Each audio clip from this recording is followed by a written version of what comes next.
Natsu is stuck in a hospital bed with an oxygen mask on while her family calls out her name. Things are looking pretty bad for her, and she knows it. She asks if she's finally dying, but she isn't bitter about it. She thinks about how her life was short but filled with love from her family, making it totally worth it. Her grandma is losing it and begging her not to go, but Natsu can only apologize in her head for leaving her behind. She starts thinking back to when she was a kid, always watching those old samurai shows with her grandma. She really looked up to those heroes who wrecked the bad guys. Deep down, she always wanted to be someone strong like that too, but her body just can't take it anymore. She tells everyone she's sorry as her eyes close for the last time, and the heart monitor goes completely flat. It's over, except she wakes up in this pitch-black void. She's totally confused and wonders if she actually made it to heaven this quickly when she hears someone coming her way. A girl with long hair is running through the dark, and she goes straight for Natsu while calling out her name. Natsu just stands there completely lost, having no clue who this person is or why she's being hugged. The girl introduces herself as Aldera and starts begging Natsu to save someone named Noah right away. Natsu feels something strange and asks what's going on, as a massive wave of memories from the girl standing there starts pouring into her head. It turns out Aldera was born as the oldest daughter of the high-ranking Odin Duke family, but everyone freaked out over her black eyes and hair. They called her a bad omen and her own family completely turned their backs on her, so by the time she hit 16, they found a way to dump her. They forced her into a marriage with the Raven's family just because the Duke's family wanted her gone. It looked like a bad deal, but her new husband Chris was actually super nice and told her to just think of him as a big brother. Even the servants and Chris's young son Noah loved her, but that happiness was cut short. 3 years later, a nightmare happens when little Noah is found murdered right there on the floor and the rumors start flying fast. Since it happened inside the house, people say it had to be an insider, and they all decide Aldera is the prime suspect. They frame her as this evil woman who killed her own stepson, and before she can even process it, she's being marched out to her execution.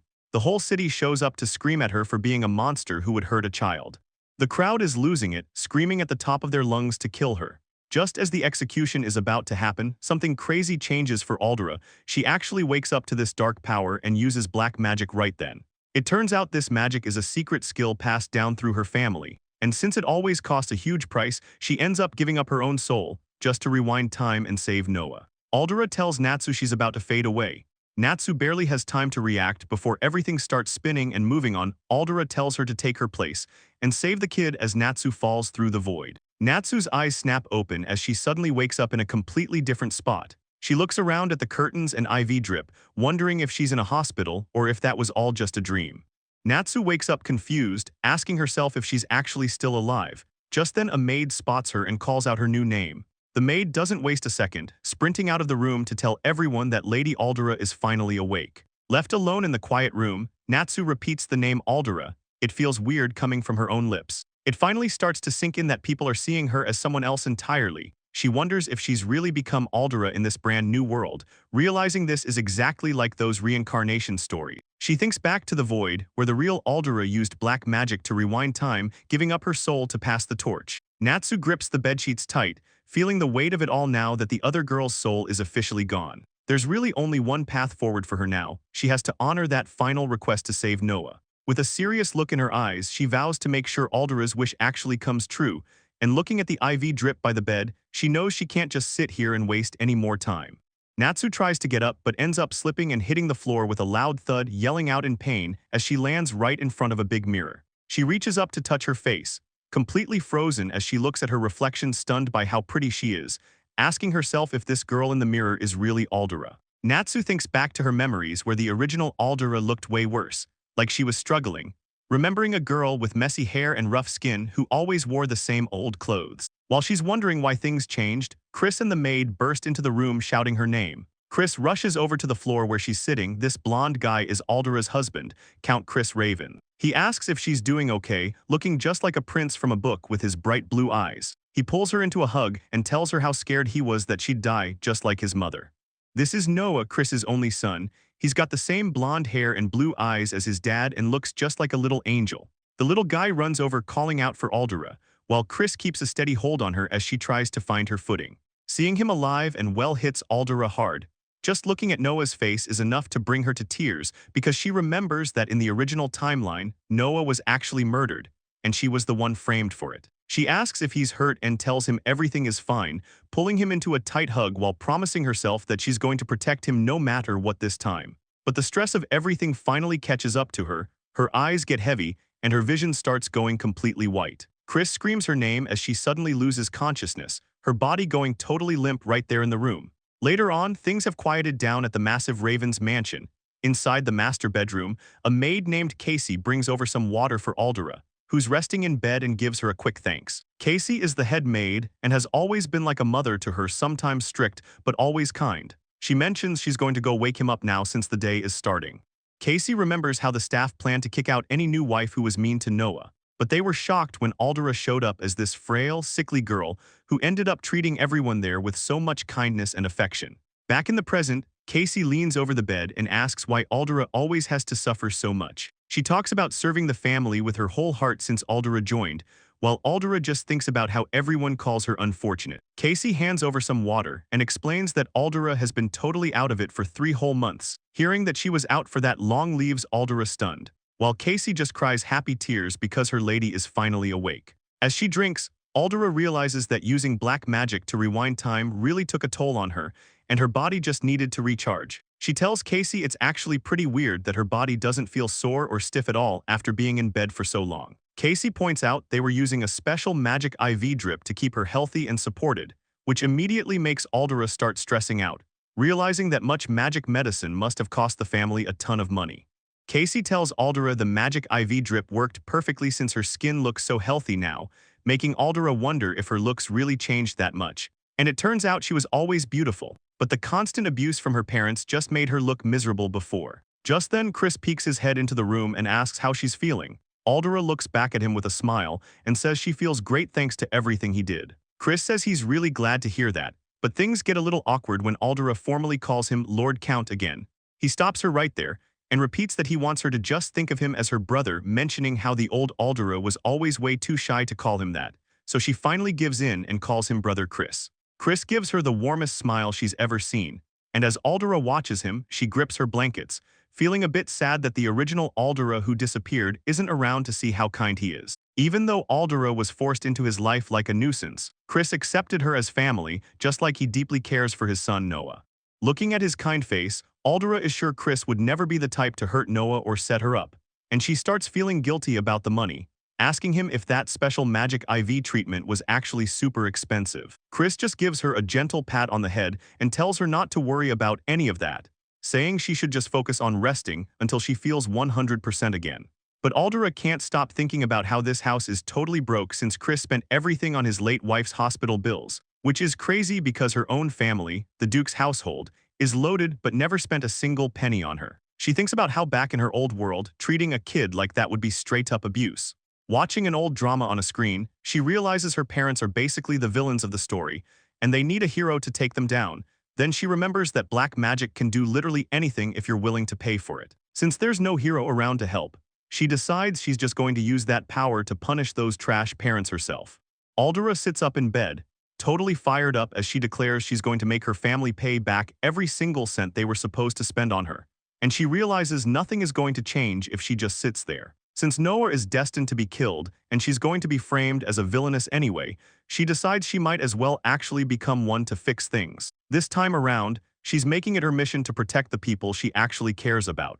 Just then, someone calls out to her while she's lost in her own head. The maids are giving her a bath, and one of them asks if she thinks her black hair is creepy. The other maid quickly adds that even though the color is rare, she thinks it looks great.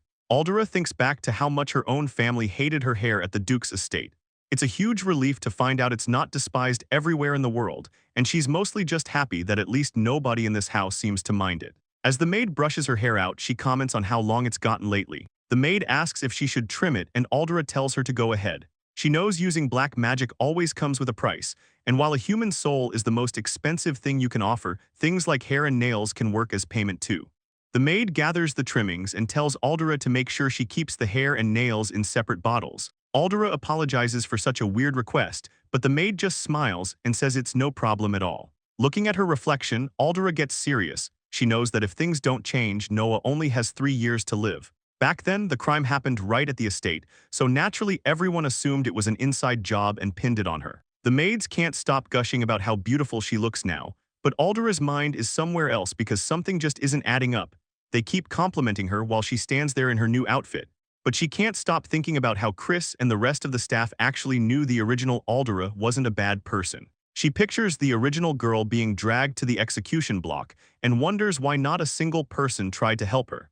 That's exactly why she has to play it smart this time. She needs to find the real person behind everything. Just as she's planning her next move, the door swings open, and someone says they're sorry for being late. Noah rushes into the room and checks on Aldera, asking if she's feeling better now. Chris is already waiting at the dining table while Aldera tells the little guy that she's doing just fine. She can't help but think about how adorable he is, like a little angel. Chris smiles and mentions that her face finally has some color back as they all get settled in for dinner. Aldera is humble about it, telling them her recovery is all thanks to how well everyone has treated her. While she eats, she notices the food is pretty basic for a noble house, but she keeps that to herself and tells Chris she needs to go back to the Duke's estate tomorrow for some stuff. She tells him it's important, but she's actually planning to get some cash out of her family. Noah hears her talking about leaving and gets scared, but she promises him she isn't going anywhere for long. Chris is still worried and offers to go with her, but she turns him down, saying she'll be fine. He eventually gives in as long as she takes a guard along with her for safety. Chris looks really concerned since he knows her family is awful, and Aldera realizes just how kind of a person he really is. Noah looks up at Aldera and begs her to promise that she'll come back soon, and she gives him a pinky promise to make him feel better. She thinks about how both Chris and Noah have been so nice to her, even back when she didn't look like this, which makes her realize everyone in this house is a total angel. Later on, Aldera is walking through the mansion and spots Chris down the hall. She calls out to him, but then she notices him looking at a portrait of himself and his first wife. She can't help but think how beautiful the woman in the painting is, so she tries to get his attention again by calling his name. Chris seems really out of it when he turns around to look at her. Aldera asks if he's okay, and just then, Chris quickly pulls the curtains shut to hide the painting. Aldera starts to feel the awkwardness in the air, sweating as she realizes she messed up. Chris looks completely miserable, and Aldera tells herself she definitely shouldn't have brought up his ex-wife. Chris mentions he's heading out to the Duke's place right now, and Aldera stammers a bit while wishing him a safe trip. He stops to look back at her with a big smile, telling her that the dress she's wearing looks really good on her. Aldera is totally caught off guard by the compliment, and she manages to thank him, thinking to herself about how that actually made her pretty happy. Later on, as the carriage rolls down the path, she remembers the maids saying it was a ton of work to get her ready. They were hyped about dressing her up to the nines. Aldera tried to say she was just going home to grab her stuff, but they insisted on showing her family how beautiful she is. When she arrives, Brad just stands there staring, asking if it's actually her. Aldera figures that's a pretty normal reaction considering the glow-up. She looks at this guy, remembering he's Chris's friend. Even though she's seen him before, his green hair still catches her off guard sometimes. It turns out, Chris trusts him to run the whole mansion. Aldera used to think he was just a butler, but he's actually the guard too. She starts thinking back to her past life, remembering how Brad vanished from the house without anyone noticing. She starts to wonder if he's the one behind everything, especially since her black magic lets her see bad vibes as a dark mist. She notices a faint cloud hanging around Brad too, which definitely isn't a good sign.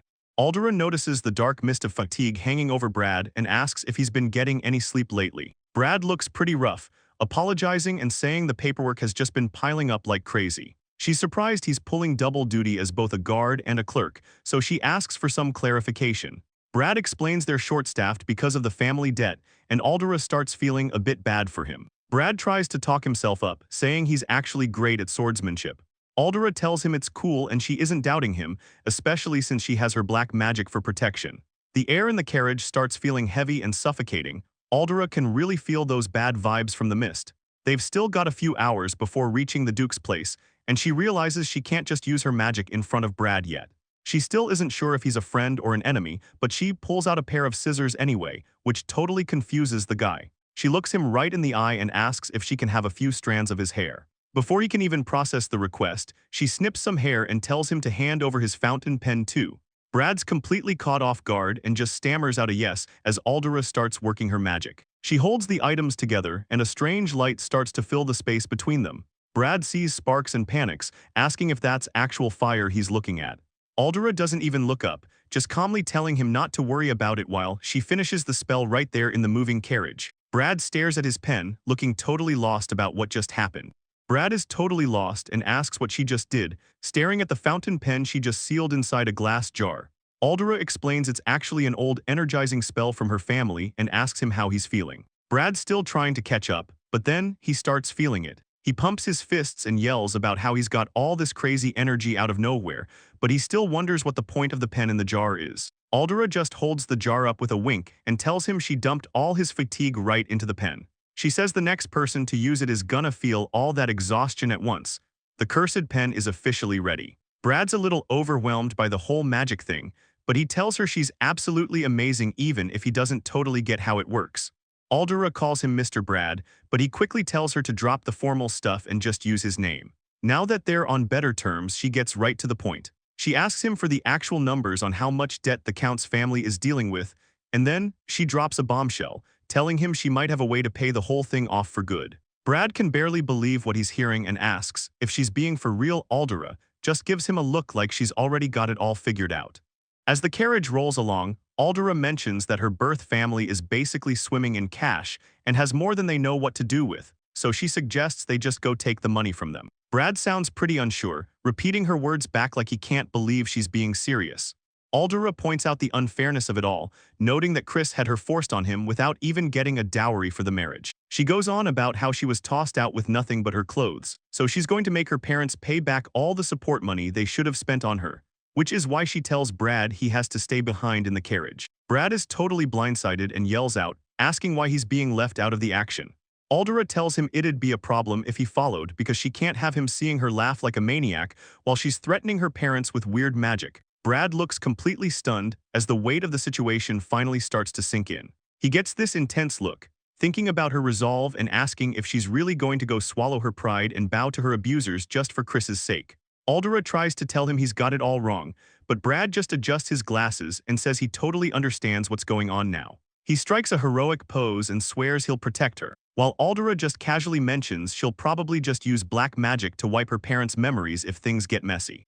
The carriage finally crosses into the Auden Duchy, passing the fancy mansion as it rattles back to Aldera's childhood home. She starts getting these dark flashbacks of being bullied and having water poured on her while she was just a helpless kid, and it hits her that she doesn't have a single happy memory of this place. It's messed up that she can't think of even one good moment, but then she remembers a hooded girl who used to look out for her. This girl taught her the basics, like washing up and brushing her teeth so she wouldn't get sick, and one time she even shared a piece of candy with her. Aldera remembers staring at that little treat like it was the most amazing thing, especially when the girl invited her to come eat with them. Thinking about that kindness makes the current Aldera actually start to tear up. But that sadness quickly turns into straight-up rage. She's fuming that her family would treat such a kind kid so badly, and she swears she's never going to forgive them. She marches right inside, and a butler immediately tries to block her path, yelling that they can't just barge in until he catches a glimpse of her face. He completely loses it when he sees her black hair and realizes it's actually Lady Aldera. She doesn't waste any time, telling him to get out of her way because she's got business with the Duke. The butler stands his ground and yells that he can't let them pass, making Brad realize this guy treated Aldera like she didn't exist back then, but Aldera just smiles and tells him he'll do perfectly fine since she needs a signature. The butler stays quiet, looking pretty nervous while she hands him a pen, saying she needs someone from the Duke's family to use it. He doesn't suspect a thing and says he understands, but as soon as he touches it, the pen starts glowing and he loses it. Brad recognizes it as the pen from before, and Aldera confirms it's cursed as the butler collapses. She asks how it feels to have all that exhaustion hit him at once, and he realizes this power belongs to the family, but then she drops the real bomb, saying she learned black magic. She tells him stealing a soul like his was basically effortless, and the guy completely breaks down. He starts crying and begging for his life, so Aldera gives him a way out, demanding he pay her 16 years' worth of the family's budget. He's totally stunned because Brad is actually kneeling there looking super impressed. He tells Aldera that what she's doing is wonderful and he's honestly moved, though Aldera finds it weird and asks if he's not scared of her. Brad just looks at her and says there's something else he fears way more. All the noise brings Aldera's mother out, and she yells from the top of the stairs to find out what's going on. The butler can barely get a word out. As it turns out, this woman is actually the Duchess of the Auden house and Aldera's own mother. She looks down with a cold expression, but her face changes the second she notices the black hair and those dark eyes standing right in her hallway. She can't believe who she's looking at, so she calls out Aldera's name in total shock. Aldera just stands there with a calm smile and says it's definitely been a while since they last met. As they lock eyes, Aldera notices a weird mist full of hatred and resentment swirling all around her mother. It's the kind of dark energy that usually makes regular people suffer, but then she sees the Duchess's necklace. It's actually a magical item that's repelling the dark mist, and Aldera decides it doesn't really change anything. She says it's time for her mother to pay for all her sins, and she starts gathering her power because the Duchess sees the air shifting and starts to freak out. She has no idea what's coming next, and then Aldera announces she's going to make all that hatred surrounding her mother turn into something physical. Dark spirits start rising up from the ground, and shadowy hands grab the maids on the stairs. Everyone starts screaming as the mansion turns into a total nightmare while Aldera and Brad just watch. The dark energy takes over the maids, turning them into mindless shadows, and the Duchess starts to lose it once she recognizes one of them. She stammers that the girl, Beta, was supposed to be back in the countryside, but Aldera just looks at her and says that the girl is actually dead. She adds that it's pretty clear she's holding a massive grudge, so the servants start crying out in pain and gasping for air.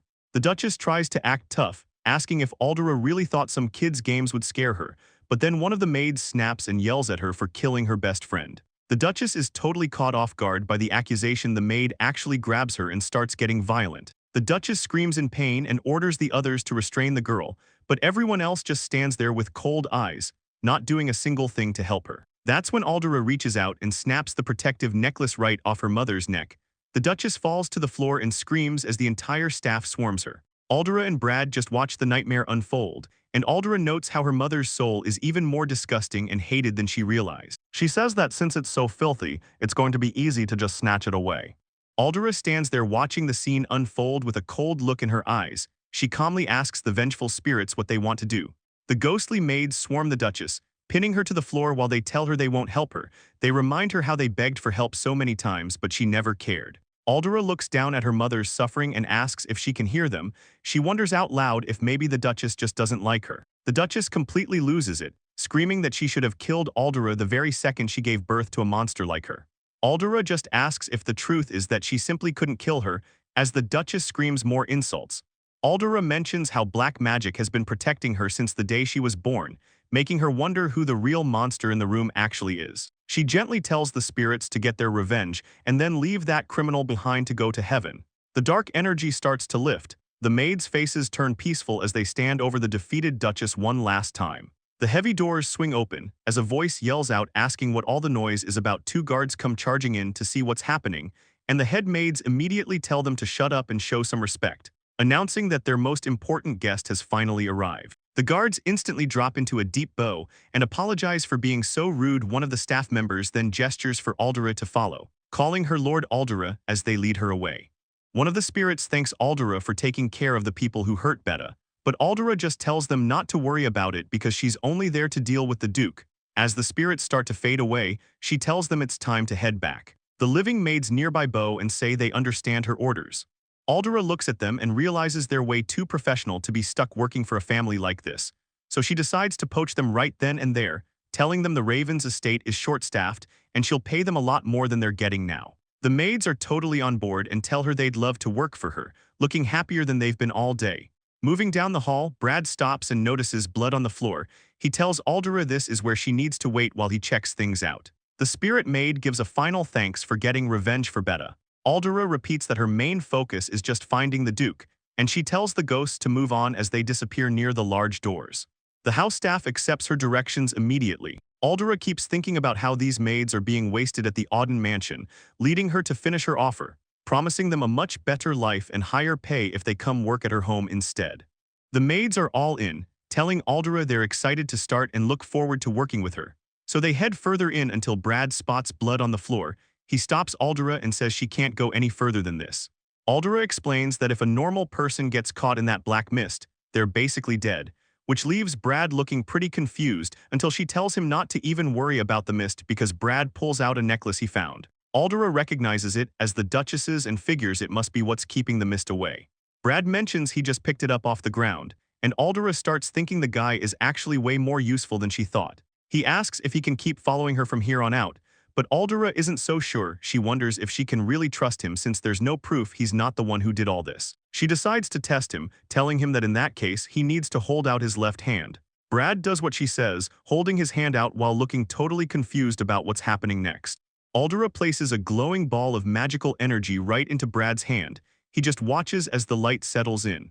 Brad asks what he's looking at, and Aldera tells him that once the mark reaches his heart, he'll have to submit to her. She asks if he's still down to follow her after hearing that. She adds that if he ever tries to defy her, he'll die, then asks what his move is. Secretly, she's just glad the mark actually appeared and knows the whole submit or die thing was a total lie. Brad says that's actually exactly what he wants, which catches Aldera off guard. She asks him what could possibly make him want to go this far. Brad gets serious and explains that he's been having these terrible nightmares every single day for the last 3 months, and Aldera realizes that 3-month timeline matches up perfectly with when the original owner of her body first collapsed. In his dreams, Brad sees young Noah getting killed by someone. The kid is just lying there on the ground, so he tries to jump in to save him, swinging his sword at the person responsible, but the whole thing goes sideways every time. Instead of saving the kid, Brad ends up getting slashed to death himself. As he's dying in the dream, he begs for one more chance to keep Noah safe, and that's the point where he always wakes up. Aldera starts putting the pieces together. She thinks Brad's deep regret is what's making him dream about things from before the world reset. She wonders if he vanished from the estate because he was killed protecting Noah. Brad says having the same nightmare for months isn't normal, and he's desperate to protect the kid. Aldera asks if that's really what he wants, though she's not sure he'll believe her. When she tells him she trusts his story, Brad is completely shocked. She goes all in and confesses that she actually came back from the future just to save Noah. Brad starts tearing up, but she tells him to save the crying for after they actually win. Brad looks down at his arms and sees the magical ink has spread everywhere. He asks if this proof is enough to show his loyalty. Aldera just brushes it off and admits the death curse was a lie. Those marks are just going to disappear on their own. Aldera tells Brad she's counting on him, calling him blood as they move out together, while the two of them start running toward the main office, with Aldera hyped to go take down some bad guys.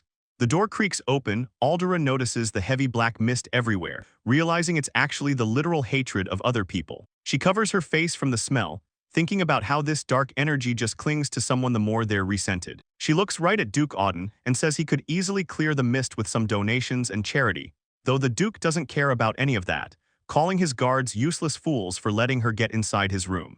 Aldera just stands there with a big smile, acting like everything is totally normal and telling her father it's been a while. The Duke loses it. He tells her she's disgusting and needs to leave, screaming about how she's ruined his reputation with the royal family. Instead of leaving, Aldera just casually tosses something into the air with a flick of her wrist, and suddenly these dark flames start flaring up everywhere. The Duke completely panics, having no idea what's going on. Duke Auden is losing his mind. He screams that it's impossible since black magic only shows up when you're 15, yelling that Aldera had the talent for it but could never actually make it work before making Aldera realize that's exactly why he pawned her off on the Earl's family. She looks down, thinking about how he just threw her away once he thought she was useless, but something feels off to her. She knows those black flames are the only real proof that a spell was successful, so she's standing there trying to figure out the disconnect while the Duke just starts laughing. He sees that nothing is actually happening and calls her out, telling her that her little stunt was nothing more than a pathetic bluff. Papers start flying everywhere as Aldera looks him dead in the eye. She tells him she's about to show him what true black magic really looks like, and the Duke completely snaps. He doesn't want to hear another word and screams at the top of his lungs for his guards to kill her right where she stands. But then he stops, looking confused as he notices something weird happening on the floor. He lets out a confused sound, wondering what's going on as Aldera picks up one of the scraps. She asks what this junk even is, noting that it looks like some cheap magic circle meant to trigger an effect, but it's not even close to the real thing. She realizes her spell was supposed to manifest the Duke's greatest fear, and she starts wondering if his absolute worst nightmare was really just losing to her in a magic fight. Since her magic actually did activate properly, Aldera grabs a pair of scissors with a calm look on her face, deciding she's just going to have to show him a whole lot more. Brad quickly reaches out and grabs Aldera's arm, yelling for her to wait before she does anything crazy. Aldera looks at him and asks if the magic needs hair, and if it can be from anyone, and Brad just tells her yeah while gripping his sword. He doesn't waste any time. He just pulls his own hair forward and slices a big chunk off with his blade like it's nothing. Brad hands the hair over and tells her to take it, and Aldera thanks him, finally having what she needs to make the spell work. Aldera stands there looking totally confident as the dark energy starts to build up. She tells the Duke she's about to show him what real black magic is. The Duke starts losing it, yelling about the black mist appearing everywhere, while Aldera realizes he hasn't even been able to see her magic until this very second. She takes a closer look and notices something. That fancy brooch the Duke is wearing is actually a charm that's blocking the mist from getting to him. Aldera points it out and orders Brad to grab the jewelry off the Duke's chest, and Brad is already moving before he even finishes saying yes. He's way too fast for the old man. Brad dashes across the room in a second, catching the Duke completely off guard. He uses his sword to rip the brooch right off the Duke's coat and catches it, and now that the protection is gone, there's nothing left to stop the magic. Brad stands his ground after snatching the brooch. While the Duke completely loses it, yelling out in shock, Brad hands the jewelry over to Aldera, and she takes it from him with a quick thanks. Aldera stares at the thing, mentioning she can feel this massive power coming off it, but the Duke starts screaming for her to give it back since it belongs to the Chosen One. She just gives a little smirk, repeating the words Chosen One to herself. Aldera notices the crest and asks if this brooch is the proof of being the head of the family, and the Duke just snaps at her, asking why that matters. The history of the house is pretty wild. Apparently they come from a mage who saved the royals, and their ancestors stole the power of a black mage they defeated. Ever since then, black magic users started appearing in the bloodline, and whoever had the most power was always picked as the leader. So looking at how weak the Duke is now, it's pretty obvious that Aldera should have been the one in charge this whole time. Aldera points out that she's technically the true head of the family now, which makes the Duke lose his mind, yelling for his familiar to save him. The Duke orders his man to just kill them already, and this masked ninja-looking guy drops down, leaving Aldera to realize this is the servant who follows the family head. Brad jumps in front of Aldera and tells her to stay back while he handles things. The masked familiar lunges forward with a dagger, but Brad manages to block the strike just in time. Suddenly, the assassin moves so fast he basically disappears, leaving Brad looking around, trying to figure out where he went. The familiar is already midair, jumping right over Brad to get a clear shot at Aldera, landing right in front of her as she stands there completely frozen. The blade stops inches from her face, and Aldera is just left staring at the weapon in confusion. The familiar actually speaks, asking Aldera why she's even there, and the voice sounds so familiar that Aldera starts putting the pieces together, thinking back to a girl from her past. Aldera looks up in total shock and asks if the person behind the mask is actually her big sister. But the Duke starts losing it, screaming for his servant to just kill her already since the head of the house's orders are absolute. Aldera just smiles and says that makes things simple, since she's the one who can use black magic and is the true head of the family now. Duke Auden starts acting all high and mighty, telling Aldera that the man she's with doesn't even compare to him. Aldera just looks back at him and asks if that's really what he thinks, clearly not impressed. The Duke loses his cool and starts yelling at Cena to hurry up and kill them already. Cena just stands there in silence while Chris keeps his sword ready. But it's obvious the orders aren't working anymore because Cena realizes that even when she ignores his commands now, the pain is finally gone. Aldera looks at her and asks if the family had actually been hurting her this whole time, leading Cena to show off the marks on her arm, explaining how disobeying the head used to cause her a ton of physical pain. Aldera takes one look at the proof of what her sister went through and gets serious, while the Duke starts freaking out, calling them fools and screaming that Cena isn't even human, just a monster made to serve him. Aldera isn't having any of it and just asks him, so what, like it's nothing. She decides it's time for some payback, and says she's going to make him feel the exact same suffering her sister had to deal with. She doesn't hold back at all, and as the magic circles light up the room, the Duke lets out a pathetic little yelp. He's completely cornered as the attack flies straight for his face, and then the magic slams right into his forehead, making him scream out in total agony. He's finally getting a taste of his own medicine, but Aldera isn't finished with him yet. She gives him an ultimatum, saying if he wants to be spared, he has to pay her dowry right now and keep sending that money to Chris's family every year. The Duke tries to act tough and tells her to stop messing around, but the pain is too much to handle, and he starts begging her to stop because it hurts so bad. Aldera just watches him squirm, showing him exactly what happens when he treats people like tools. Looking back at a dark memory, a young Natsu begs for someone to stop as a hand reaches for her. And back in the present, she looks down at her father and tells him he's going to live just long enough to pay back everything he owes the Count's family, leaving him shaking on the ground while she thinks about all the people who were killed and wonders if she's finally done enough to avenge the original Aldera. Natsu throws her hands up with a huge smile and yells that it's finally over, so Brad walks up and tells her she was incredible, but she just makes sure to thank him for having her back. She turns to the girl in the mask and asks if she's really her big sister, though she admits she doesn't actually remember what she looks like. The sister takes off her mask and asks Natsu if she's okay and if she's finally happy, which makes Natsu remember seeing a glimpse of her years ago and thinking she looked just like a princess. Natsu smiles and says she's happy because she's surrounded by good people now, realizing that she's finally reunited with her sister, and the sister asks if Natsu will come with her. promising to stay by her side and protect the head of the house forever. Natsu doesn't hesitate to pull her into a tight hug, saying she's just so happy. Brad looks a little confused and points out that the person's bone structure looks male, but Sina just calmly explains that they don't actually have a gender. The Duke watches them, totally freaked out, wondering if he's looking at some kind of artificial human or a homunculus. Natsu smiles and asks the girl if she has a name, and she says her master used to call her Sina. Natsu figures out that the master she's talking about must be the very first Duke who started the family, so Sina nods and says it feels nostalgic because the first Duke had the exact same hair and eyes as Aldera does now. She remembers him telling her that one day a descendant would be born with his black hair and eyes, and his only wish was for her to protect that child and the house until then. Natsu realizes that Sina has been acting as a guardian for Aldera since she was just a little kid, and Brad asks if they should just count on Sina being the new official guard from now on. Natsu agrees that's the plan, and Sina gives a quick nod as Brad reaches out, telling his new partner they should both do their best to keep everyone safe. As the carriage heads out, Natsu thinks about Sina and remembers the Duke saying black magic only shows up at 15, even though Aldera's power didn't actually come out until she was 19.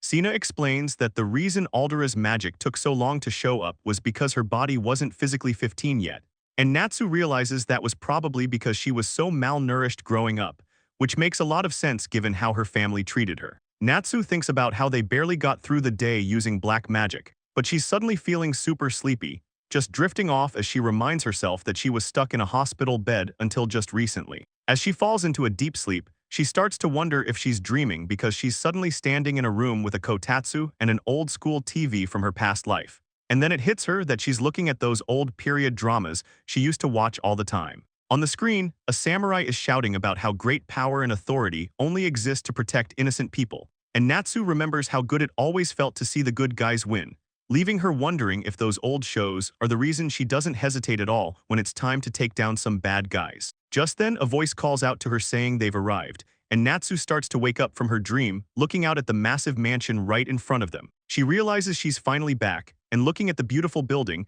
Natsu smiles to herself while thinking about how this is officially her home now. Natsu looks at her new home and decides that if it means protecting the kind people who live there, she's going to do whatever it takes to make things right.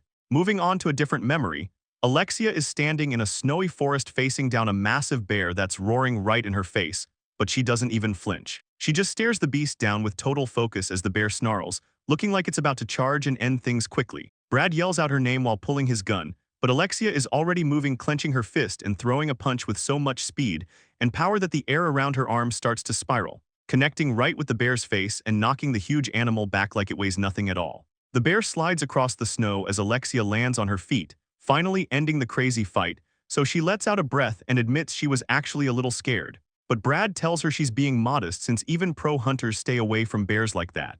Brad just stands there with his hand on his head, looking like he's about to have a total breakdown from the stress of watching his lady fight wild animals. He tells her he still can't believe she actually punched a whole bear with just her bare hands, but Alexia just looks a bit embarrassed. She admits it might have been a bad move, though she only did it because she thought the bear was trying to steal the deer she just caught. While she starts getting to work on the deer with a knife, Brad facepalms and worries she's going completely feral out here. He knows this wild lifestyle won't last forever though, since things will change once spring comes. Moving on, Alexia looks down at her long hair while holding her blade, looking like she's about to make a big change. She tells Brad he's in the way, making him completely freak out and yell her name as he asks what she's even planning to do with that knife. She just looks up at him casually and says she's thinking about cutting her hair off, since long hair is only for noble girls in fancy dresses. Since they're enrolling in a military academy to train as soldiers, she says she doesn't really need it anymore. Brad doesn't say a word, he just stands there looking devastated.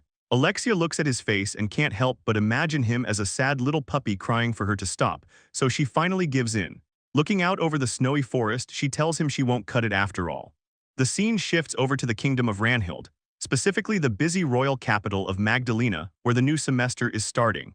A voice welcomes the incoming class to Sinfield Academy, explaining that this place is where the future guards of the royal palace are built. The headmaster stands at the podium and tells the crowd they've officially taken their first step toward becoming royal soldiers. He reminds them that since the crown pays for everything, the expectations for their future service are incredibly high. Chris and Alexia sit in the crowd looking focused, while the speaker explains that the training is going to be brutal. He doesn't sugarcoat anything, warning the students that anyone who can't keep up with the studies will be expelled on the spot because the academy has no interest in training soldiers who aren't useful. The room stays quiet as he tells them to take his words to heart and start learning immediately. With the welcome ceremony finally over, the students head out of the building to start their new lives at the academy. As Alexia and Chris walk through the courtyard in their new uniforms, they instantly stand out. All the other students are staring and whispering about how cool and good-looking the duo is, but Alexia is focused on something else. She calls out to Chris, using his alias Will, and asks if this school is also going to teach her how commoners are actually supposed to act. Alexia looks genuinely happy as they walk through the academy grounds, telling Chris that she's really looking forward to everything that's coming next. Chris tells her she's getting a little too carried away, but she just asks how she could possibly not be excited since being a student here is her ultimate shield. She explains that as long as she's enrolled, not even the Margrave can touch her, and looking out over the city, she realizes it's already been 3 months since she left home. She finally feels like she can live in peace, while Chris thinks back to his own journey. He remembers leaving the Western Villa and pretending to be a poor kid kicked out of his home to find shelter at a capital orphanage. The two of them stood at the orphanage doors together. Starting their new lives from scratch, Chris explains how he got a whole new identity and family name there. Managed to get into the academy right before anyone could try to adopt him. Watching the other students walk across the bridge, Chris feels like everything is finally going exactly according to plan. He can't help but think about the fact that he actually ended up with the same last name as Alexia, and as they walk together, Chris just smiles to himself, thinking about how happy he really is. Word starts getting around that the divorce between Lord Adrian and Lady Brunhilde is finally official, and Alexia confirms it, noting that Brunhilde already left for the Eckhart Kingdom, while Adrian is already planning to remarry in just 6 months. Chris looks pretty serious as he points out that people back at the villa have definitely noticed they're gone and are likely searching for them. But he reassures her that once she's a student, the royal guards protect her, meaning not even Margrave Swingler would dare to lay a finger on her. Alexia looks down, admitting that having that kind of protection was a huge reason why she picked Sinfield in the first place. She double-checks the plan, making sure it's 2 years of basic training followed by 4 years of specializing in a specific field. Chris confirms the 6-year stay but warns her that the school is brutal.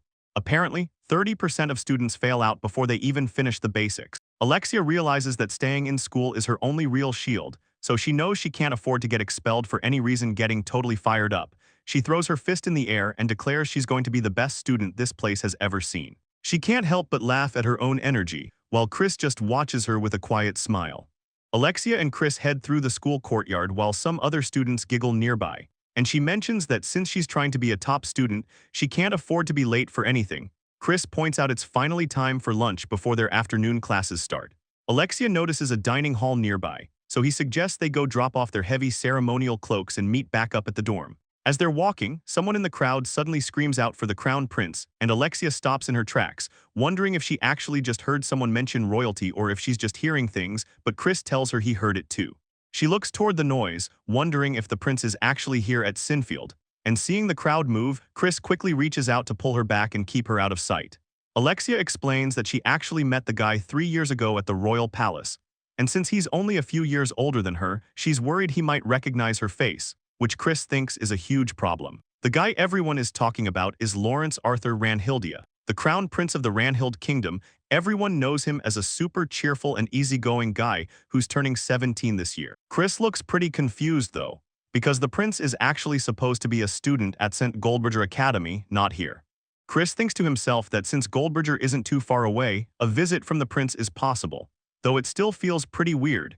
He decides they should take a detour to stay safe, since getting spotted by that massive crowd would be a total nightmare. As they walk away, Alexia asks if Goldbridger is that elite academy where all the high-ranking kids go to study politics and economics.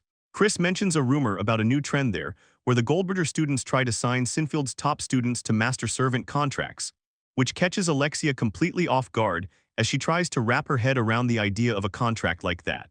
She asks how that's even allowed at a royal academy, since poaching students for a private army is basically like picking a fight with the royal family. Chris explains that because Sinfield accepts anyone with talent regardless of their social status, the best people from all over the country gather there, and since the royals usually hoard all that talent for themselves, the other nobles are starting to feel a bit left out. Alexia realizes this is just a strategy to grab talented people, now so the royals have less military power to work with in the future. She knew she'd have to deal with power struggles after her debut as the Swingler heir, but she's still surprised kids are playing these games already. Chris mentions that signing a life-altering contract just because they were childhood friends seems intense, but Alexia tells him that he's basically talking like a girl who's in love with the idea of love. Chris just smiles and says she's being a little harsh. They keep walking down the street until Alexia suddenly stops in her tracks, looking Chris right in the eyes with a totally serious expression. She starts to tell him that, when she first made that contract with him, she swore to protect his life with her own, no matter what happens down the line. She says she really doubts those pampered boys from the capital who have never seen a battlefield have that kind of resolve. Chris takes a second and agrees that she's probably right about them, but later that night, as things settle down at the Academy girls' dormitory, he's still got one thing on his mind. While Alexia is busy folding up her bedding in her room, she can't stop wondering why the prince is even at the Academy. She keeps working with her gloves on, trying to make sense of everything that's going on. Alexia stands in her room getting her uniform sorted. She tells herself she's ready to face the day and starts thinking about how things usually work for students here. Even though these master-servant contracts are a big deal in this city, most graduates just take the easy route and become guards at the royal palace. She stares into the mirror, realizing most people don't even bother going through the trouble of a real contract. She stays quiet for a second while tying up her hair, lost in her own head about how different things are for regular kids. To her, commoners are lucky because they don't have to deal with any of that noble drama. They can just team up because they actually want to.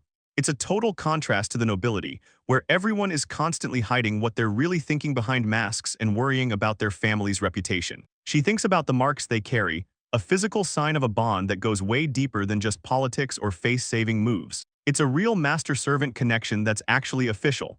And as she looks at her reflection, she starts to feel like she finally gets where the prince is coming from. But the heavy thoughts don't last long because the morning flies by. It's already noon at the Academy clock tower, and someone is already asking what's on the menu for lunch. The school hallway is buzzing with upperclassmen talking about how good the lunch menu is.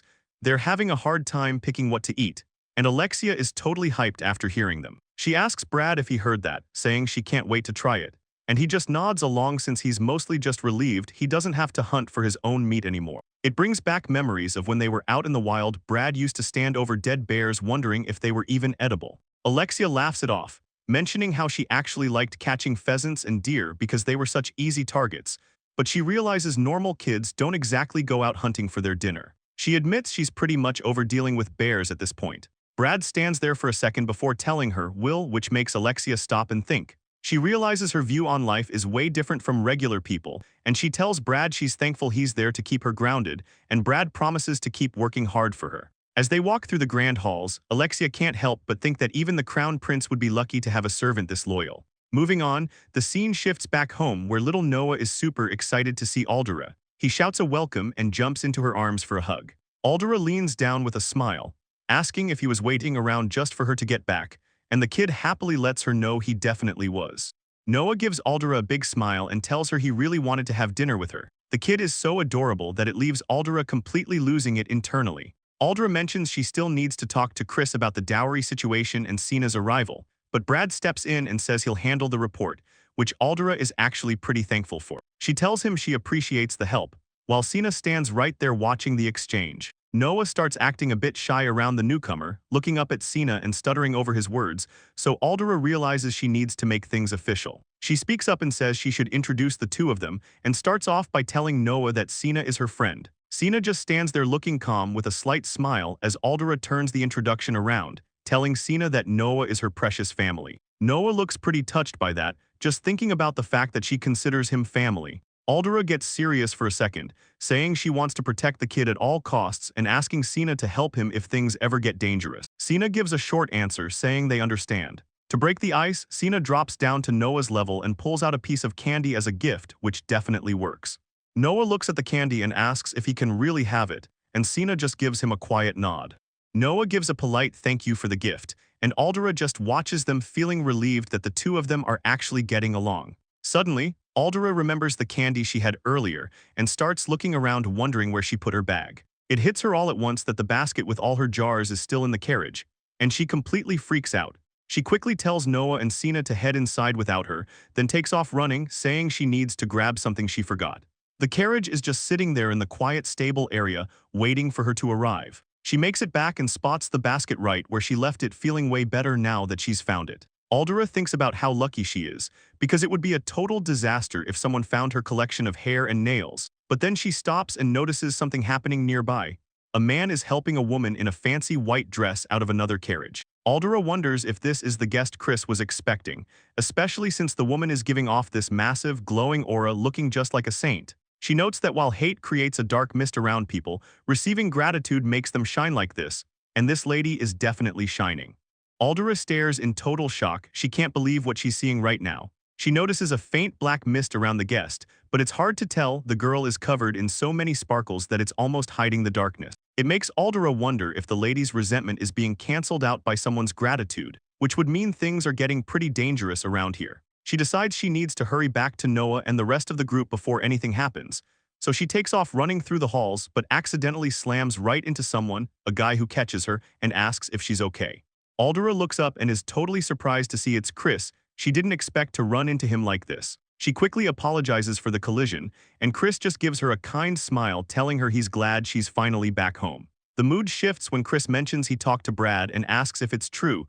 Did she really demand her dowry and child support from the Duke's family? Aldera looks at him and starts to get nervous, wondering if he's actually angry with her for causing such a scene. But Chris just asks if she had a really rough time at the Duke's estate, and she realizes he's not mad at all. He's just worried about what she went through. Aldera realizes that Brad must have kept the whole black magic situation a secret from Chris, and she gives him a mental thumbs up for keeping it quiet. Chris looks her in the eye and tells her he'll take the dowry, but he insists that the money for living expenses belongs to her.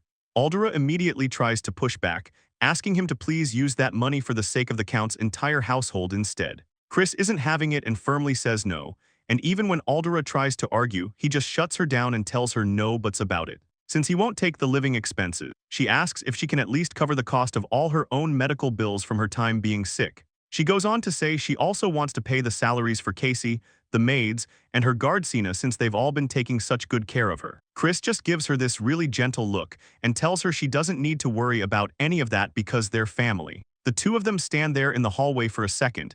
The air between them feels a lot lighter than before. Hearing the word family really hits Aldera, and she tells him with a big smile that being family is exactly why she wants to help out so much. Chris looks a bit stunned by her answer, but before he can say anything else, she starts walking off and he has to call out for her to wait up. Brad walks away wondering what that woman wants now, and Chris calls out to him while Aldera asks if he means the lady in the carriage. Chris asks if she saw her, and Aldera says she did, noting she looked like a really gorgeous and radiant person. Brad isn't impressed and complains that she just barged in without an invite, which he thinks is totally rude. The woman is Sarasa, a white mage from the royal palace. She specializes in healing, which is the complete opposite of black magic, and Chris explains he asked for her help when Aldera collapsed but got no reply. So he eventually told her she wasn't needed anymore, leaving Aldera wondering why she showed up. A maid tries to get Sarasa to wait in the guest room, but she just walks right past everyone into the main hall.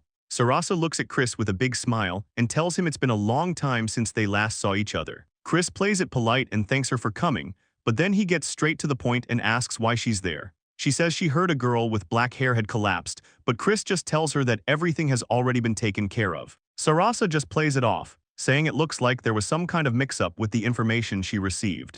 Chris just stands there looking annoyed while Sarasa smiles and asks what's going on, clearly noticing the tension. Aldera starts getting really nervous because she can feel Sarasa staring her down. Sarasa brings up Noah and asks if he's doing okay, and Chris just gives a short answer saying he's fine. Aldera is immediately on edge, wondering how this stranger even knows the kid's name. She decides she needs to get back to him right away, but as she tries to leave, Sarasa's hand snatches her arm. Sarasa tells her she has such rare black hair and that she's a huge fan of it, but then she leans in way too close with this creepy look, saying she just loves rare and beautiful things. Aldera gets a bad vibe and realizes this woman is actually dangerous, especially when Sarasa starts checking out the night too. She asks Chris if he's just out here collecting all his favorite types of people, but Chris shuts the conversation down, telling Sarasa he'll show her to the guest room while letting Aldera leave. Sarasa keeps the pressure on, smiling as she tells Aldera that she needs to come along too, but Chris immediately steps in to shut that down, apologizing and saying his wife can't go. Brad backs him up right away, claiming Aldera has some urgent business she has to go handle. Sarasa looks pretty let down by the rejection, just sighing and saying how much of a shame it is. She doesn't push it any further though, waving as she walks off with the guys and saying she'll see Aldera later. The second they're gone, Aldera takes off running, shouting back a quick thanks to Chris and Brad for the save. She makes it back to the room and peeks inside, telling whoever's there that she's sorry for keeping them waiting. Noah is right there waiting for her, and his face lights up as he calls out her name. Seeing him makes Aldera feel a lot better. He asks if she found the stuff she forgot, and she just stares at him thinking he's a total angel, swearing to herself that she's going to protect him no matter what. Her mind goes back to Sarasa, and she starts worrying that the woman might actually be after Noah. She's definitely someone they need to keep an eye on. Aldera gets a serious look on her face, realizing they really can't afford to let their guard down around here. Things finally quiet down at the mansion, and for a while, life just goes on without any more crazy incidents. And because of that massive payment from the Duke's place, nobody has to stress about where their next meal is coming from. Noah looks pretty hyped about the fancy food, plus a bunch of new maids finally show up to help out around the house. It's a huge relief since the Count's family is officially out of debt and the staff shortage is finally over, but even though it's great seeing the kids become such good friends, Aldera knows she can't just sit back and relax yet. She keeps obsessing over who is actually behind Noah's death, and since Sarasa is the main suspect, she decides she needs to start digging for info. She heads to the archives all ready to do some research, but it turns out the shelves are totally bare because the books were sold off to pay old bills. She figures there might still be some useful stuff hidden away in Chris's office, but she doesn't want to go in and bother him while he's busy working. Just as she's standing there thinking about it, Brad suddenly walks up and calls her name. She jumps a little, totally surprised to see him standing right there.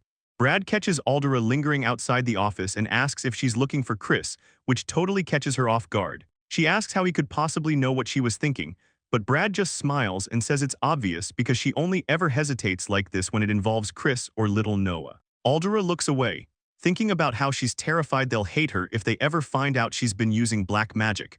But Brad doesn't give her more time to overthink it as he opens the door and tells her to go right in. Chris hears the commotion and tells her it's okay to enter. She takes a deep breath and steps inside, quietly letting him know she's coming in. Chris looks up and welcomes her with a smile that's honestly a little too bright to handle, and Aldera immediately panics, looking back for Brad to bail her out, only to realize he's already disappeared and left her alone. She just stands there feeling completely out of place, thinking about how incredibly awkward it is to be one-on-one with him like this. It hits her that the original Aldera used to get just as embarrassed whenever she had to talk to him, and Natsu finally starts to get it, since with his looks and that crazy aura he has, the guy looks totally divine, like he should be worshipped.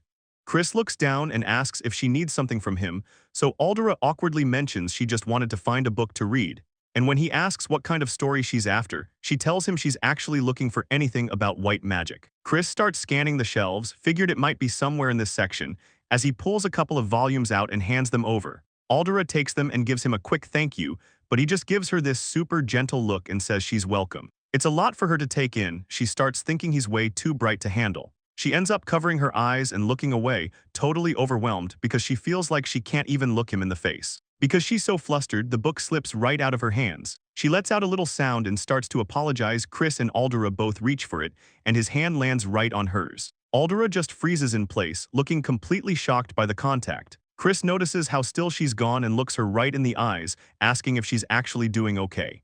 Chris drops down to grab the book, but their hands end up touching and Aldera jumps back like she just got shocked, leaving her head spinning in total circles. She's completely overwhelmed by what just happened and feels like she's about to just melt into the floor from the awkwardness. She manages to blurt out a quick apology while staying hunched over, but Chris just gives her this super calm smile as he holds the book back out. He can't help but laugh a little at how intense her reaction is. Aldera grabs the book and screams a thank you as she bolts out of the room, not even listening when she zooms right past Brad in the hallway. He's standing there totally confused and asks her what the big deal is, but she's already halfway down the corridor. He yells after her, wondering why she's running like her life depends on it, while Aldera hides her face behind the book. She's beating herself up because she can't believe she's blushing this hard over something so small. Back in the library, Brad notices Chris is actually bright red too and asks if he's coming down with a fever, leaving Chris standing there in total silence. Meanwhile, Aldera makes it back to her room and leans against the door, just dying of embarrassment.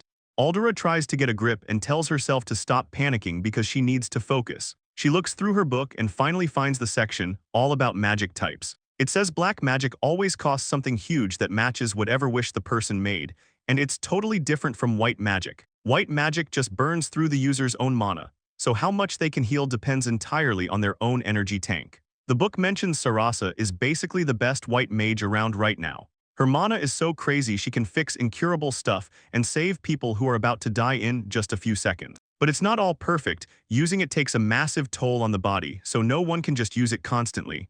Aldera takes it all in, but something is still bothering her. She knows Sarasa is out there helping people, but she can't stop thinking about that weird black mist she saw earlier. She decides she's going to have to look into her a bit more. For the time being though, her main priority is just making sure Noah stays safe. At least, that was the plan until everything changed. Out of nowhere, she gets a letter delivered straight from Sarasa. Aldera stands by the window reading the message, which says Sarasa wants her to come visit the Jade Palace where she's staying.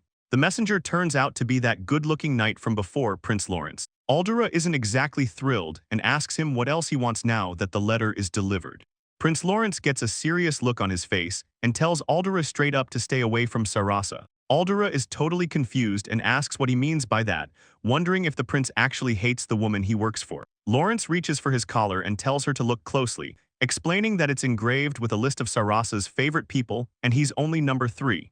He warns her that if she says yes to the invitation, she's going to end up wearing a collar exactly like his, which leaves Aldera pretty much speechless. Aldera asks if Sarasa is actually doing something horrible to him, but Lawrence just brushes it off and says no. He explains that while wearing a collar is part of the deal, life at the palace is actually pretty sweet with fancy meals and plenty of naps. Lawrence says his only real job is making sure Sarasa stays happy, while Aldera realizes that Sarasa is literally just out here collecting people like pets. Aldera looks at the paper in her hand and asks if this letter is definitely meant for her, and the prince tells her that's right. She gets curious and asks if Sarasa has any interest in Noah, but Lawrence points out that Noah is the son of an earl, and explains that he can't just make a move on someone with a direct noble bloodline like that. Aldera asks Lawrence if he's actually okay with her being around, and he tells her that he is, but then he gets this really serious look on his face. He looks right at her and starts explaining that from a certain point of view, she's nothing more than a nuisance. He says the Earl's family probably just sees her as a second wife who was forced on them, which really gets under Aldera's skin. She stands there fuming, admitting that while he's technically right, it's still pretty annoying to hear, so she snaps back, telling Lawrence his mouth is way too foul for such a pretty face. Lawrence just laughs it off, saying Sarasa actually banned him from speaking to her forever because of that very reason. But Aldera gets quiet, looking at the collar around his neck. She asks if he ever thinks about just making a run for it to get away from all this, leaving Lawrence looking a bit down. He explains that he can't leave because they're holding his sister hostage, and besides, he still feels like he owes them for saving her life, which makes everything click for Aldera. She realizes this whole pet situation is how Sarasa manages to keep her own dark power under control. But even after hearing the risks, Lawrence gives her one last warning. He tells her straight up to stay away from their side and not to get involved, but Aldera doesn't hesitate for a second. She grips the letter and tells him she's going anyway, leaving the prince completely stunned by her choice. Aldera grips the letter tight, thinking that if there's even a tiny chance these people might hurt Noah, she's going to have to crush them before they can even try. Lawrence looks completely stressed out by her attitude, calling her a little girl, and trying to get her to see reason, but Aldera isn't having it. She introduces herself as Countess Aldera and gives him a cold warning. If he calls her a little girl one more time, she'll wreck him right alongside Sarasa. Lawrence starts panicking, asking if she's actually serious about taking on Sarasa when the woman has the entire royal palace supporting her. Aldera just looks at him and asks who he thinks he's talking to, leaving Lawrence to just stammer out that he gave her a fair warning. The thing is, back in her first life, Aldera didn't have anything to do with Sarasa at all, so she starts to realize that by changing the way things are playing out now, she might actually be able to build a future where Noah stays alive. With that goal in mind, she makes a final decision, clutching the paper in her hand as she looks ahead with total confidence. She tells Lawrence that they're going to storm Sarasa's Jade Palace, and a bit later, her carriage is already moving down the road, while she casually mentions that she hasn't been out shopping in forever. Inside the carriage, Noah mentions he really wishes his dad could have made the trip with them, but Lawrence just explains that his brother is way too busy to join, leaving the group to reminisce for a second. Aldera thinks back to Chris and how she once thanked him while returning a book she'd borrowed, remembering how he called out her name and she quickly answered him, leading to the moment he pressed a key into her hand. He told her she could come into the room and take whatever books she wanted at any time, which totally caught her off guard as he insisted on giving it to her. She tried to tell him she couldn't possibly take something so important, but Chris just gave her a kind smile and said it was perfectly fine, reminding her that they're family now. Looking back at his late wife's portrait, Aldera knows she can't ever replace her. but she starts to think that maybe she isn't such an annoying second wife after all. She quickly shakes the thought off since none of that really matters right now. Her only real priority is making sure Noah stays safe. And as they roll into the busy castle town, she notices how crowded it is. She thinks about how she'd planned to buy Noah all kinds of stuff once she finally got some money together. And once the carriage stops, Lawrence acts like a total gentleman and offers his hand to help her down. She thanks him while secretly thinking about how cute the gesture is. As they finally arrive at their destination, Noah is being a total sweetheart and offers to carry Aldera's bag for her, but she gets all flustered and tells him she's got it covered. After some shopping, someone mentions how good the new clothes look, so Noah just decides to buy every single thing he tried on, leaving Aldera completely shocked at the bill. Later on, they sit down for a meal and Noah can't believe how much food is on the table, but Lawrence tells him to relax and just start eating. Noah digs into a huge sandwich and looks like he's in heaven, while Aldera just watches him with a smile, happy he's having a good time. As they walk, Cena stops and mentions that the air smells nostalgic, which makes Aldera wonder what's up, so they keep moving until they find a quiet alleyway. Someone asks if the place is just up ahead, and since it looks pretty safe, they decide to head deeper in. They eventually find a small shop tucked away that sells all kinds of magic items and medicinal herbs. The lady running the place gives them a warm welcome as they step inside, and Aldera asks what kind of stuff they have. She's not really an expert on magic gear or anything, but the shopkeeper says they've got just about everything, which leads to Aldera asking if they have anything for self-defense.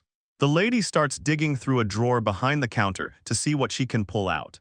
The shopkeeper pulls out a jewelry box and asks Aldera how she likes a specific necklace, explaining it boosts magic, and can even be used to pay the cost for certain spells. Aldera mentions that as a black magic user, she knows about prices, but the lady says the rest of her stock works just like protective amulets.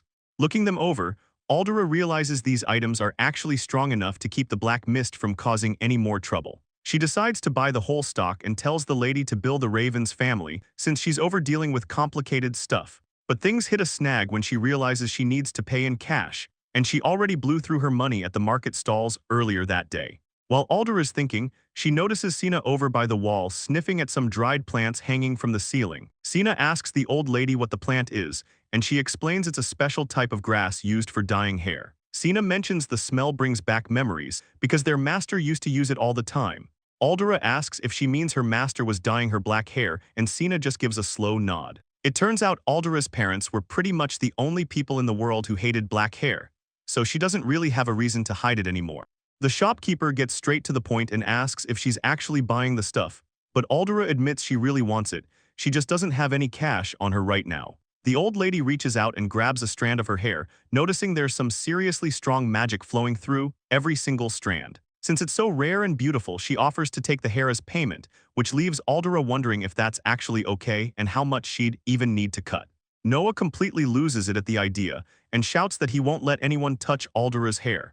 She tries to calm him down, saying it's fine since it just grows back anyway, but the kid isn't having it. He offers up his own hair as a trade instead, which makes Aldera immediately shut that down. She yells that there's absolutely no way he's doing that, scaring the poor kid for a second. Noah apologizes for yelling and says he wants to be saved, but causing sadness isn't right. There has to be a better way to handle this. Aldera pulls out a massive fancy brooch and asks if that'll cover it, and the lady is so shocked she asks if she's trying to buy the entire building with something that valuable. Aldera tells her to just hold on to it as collateral and promises she'll be back to pay properly later, and the shopkeeper finally agrees to the deal. Aldera apologizes to Noah as the three of them walk through the quiet city streets.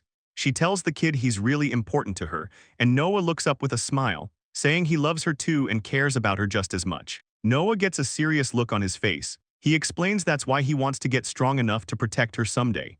Aldera closes her eyes and thinks to herself that if the kid actually gets stronger, his odds of survival might go up, so she encourages him to go for it and get stronger. They lock pinkies to make it official.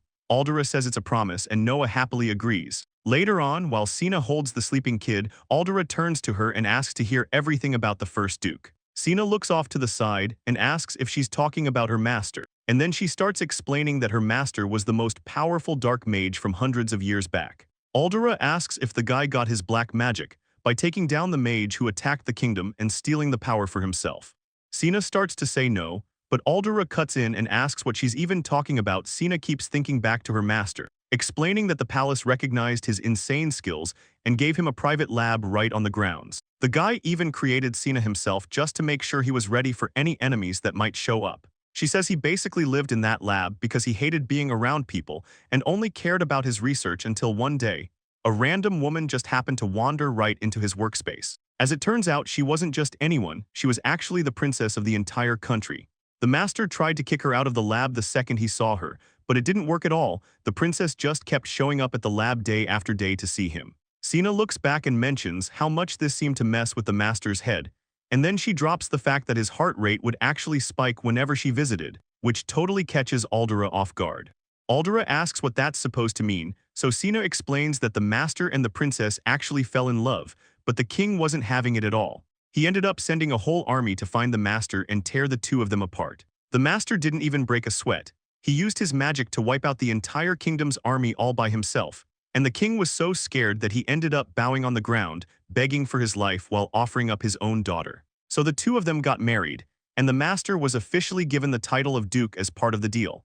It was basically a giant cover-up to hide the fact that a single black magician had just conquered their entire country, so the king told everyone the master was Duke Odin, a hero who protected them. Master went along with it, even dyeing his black hair to start a new life. Aldera is completely shocked and asks if that means the evil, magician and the hero who saved the country are the exact same person.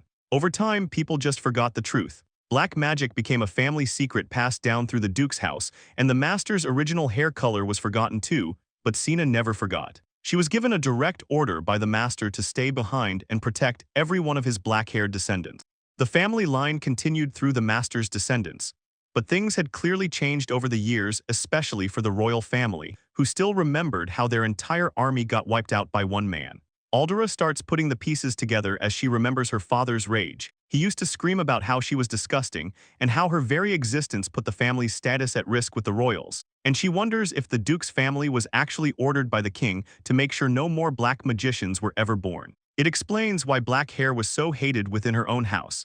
And looking back at her own execution, it's likely that the royal family were the ones celebrating the most. Then there's Sarasa, the palace's top healer who is tight with the royals.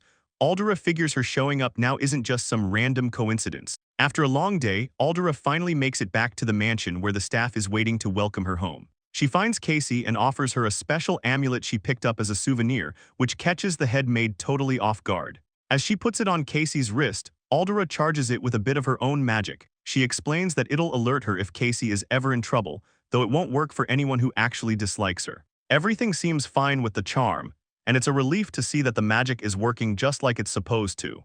Casey gives Aldera a warm smile, telling her she's honestly just happy that Aldera married into this family. She keeps going, saying that Aldera is Chris's only true wife, which is a huge contrast to the woman he was with before, and the comment catches Aldera off guard, making her ask what that's supposed to mean, but she's interrupted by the other maids welcoming her back. Aldera turns toward the rest of the staff and tells them the timing is actually perfect, even though the maids look a little confused. While she tells Casey it's okay to take the charm off whenever, the head maid is already obsessed with it and says it's too wonderful to ever remove. Casey finally snaps back into professional mode, telling the other girls to stop making a scene and get to work before she excuses herself. Aldera watches them go with a smile. She feels a bit guilty about the whole master and servant thing, but her main goal is just keeping these people safe. Still, that one comment is stuck in her head, and she can't help but wonder what Casey meant by calling her the true wife compared to the last one. As she stands there thinking, Brad walks by carrying a stack of papers and notices her, so he stops to welcome her home, asking if she ended up having a good time while she was out doing her shopping. Brad is standing there with a stack of papers looking like he's got a million things to do.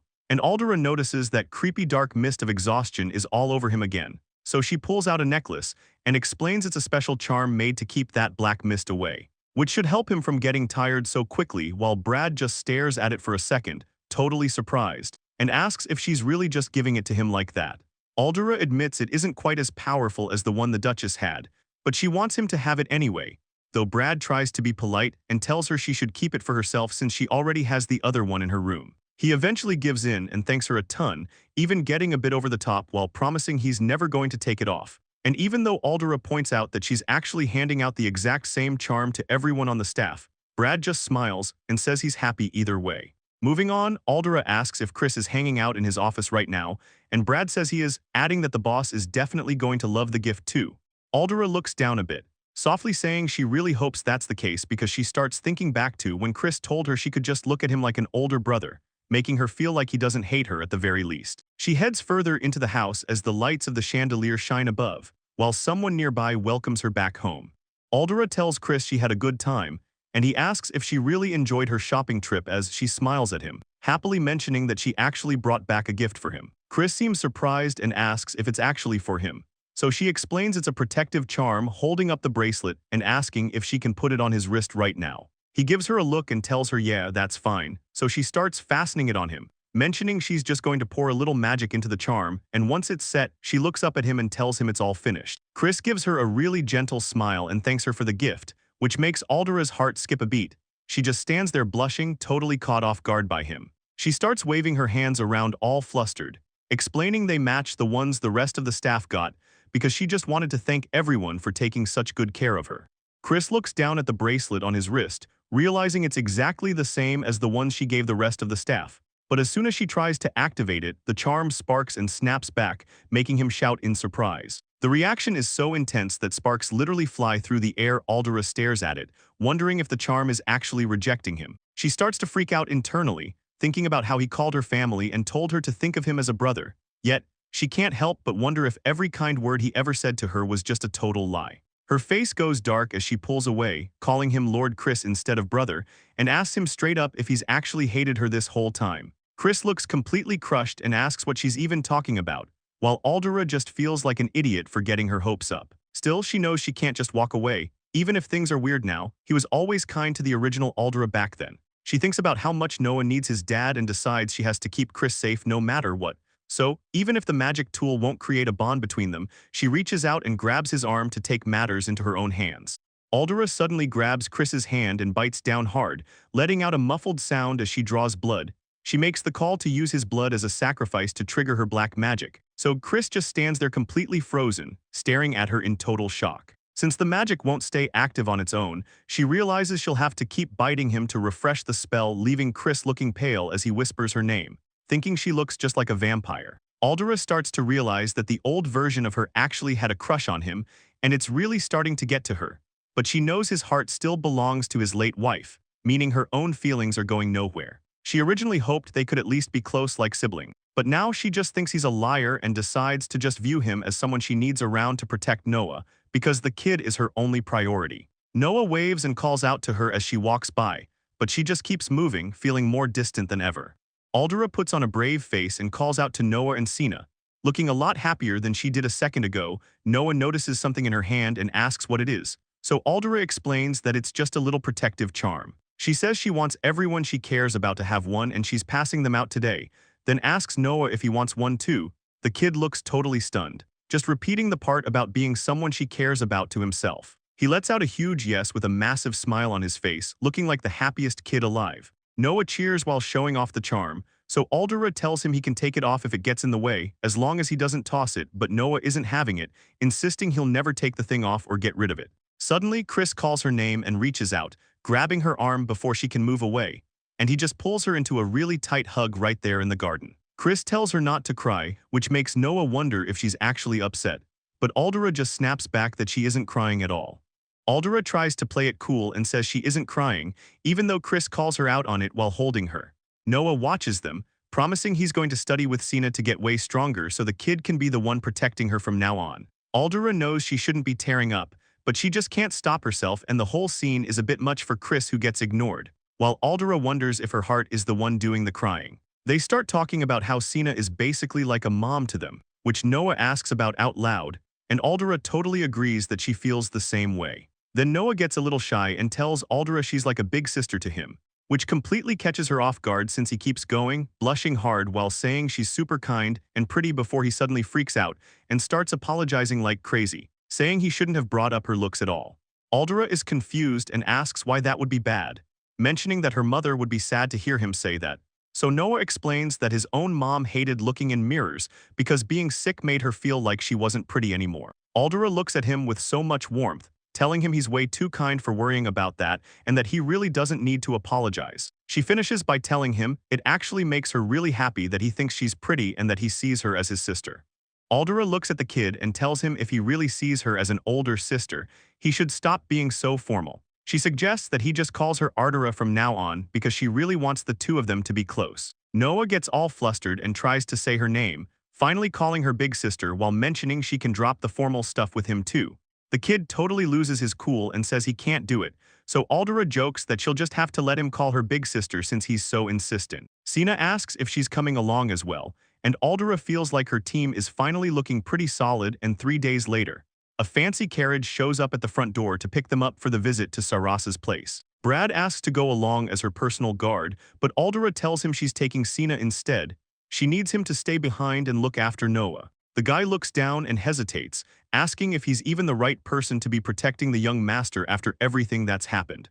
As they walk, Ardura asks if he's still having those nightmares, and Brad admits they actually stopped the day they went to the Duke's house together. Ardura tells him she still doesn't think it was just a regular dream and asks him to explain the whole thing to her one more time. Brad nods and starts explaining how he heard everything while he was losing consciousness. Just as he was slipping away, a guy's voice said that the timing was perfect and he actually needed Brad to die right then. And then a woman with a really sharp, annoying voice told the guy they should hurry up and finish off the other woman too. Ardura asks if he's sure those were the ones who killed Noah, and after he confirms, she asks if he actually saw them. But Brad says the guy was wearing a black hooded cloak to hide his face, and the woman didn't even show up until after he'd been hit. He adds that the killer mentioned he wasn't going to kill that woman yet because she was still useful for his plans. Ardura realizes they must have been talking about her, especially since they ended up framing her for the murder later on, so she asks Brad if he'd know those voices if he heard them again, and he says they've been stuck in his head for months. She asks if Sarasa's voice sounds familiar, but Brad doesn't think it's her, though he needs to hear her one more time to be 100% sure. Ardura tells him the plan is changing. She's leaving Sina to guard Noah while Brad comes with her to hunt down the real killers. Brad is all fired up and yells that he's going to go get everything ready for the escort. While back inside, someone decides it's finally the right time to pull out a special piece of jewelry. And just then, Casey shows up with a large box, telling Ardura that Sarasa sent her a gift. Ardura tries on the outfit and is honestly floored that Sarasa went through the trouble of sending such a fancy, dark dress. But the maids absolutely love it, clapping their hands and telling her how amazing she looks in it. Noah watches her get ready and asks his big sister if she has to leave him behind again. So Ardura kneels down to tell him it's okay because Brad will be there, then asks Sina to keep an eye on the kid. Everyone in the house says their goodbyes, wishing the lady a safe trip as she heads for the door, where she finally meets up with Brad, apologizing for making him wait so long while she changed. But Brad just gives her a hard time, calling her a fool for trusting Sarasa after he specifically told her not to.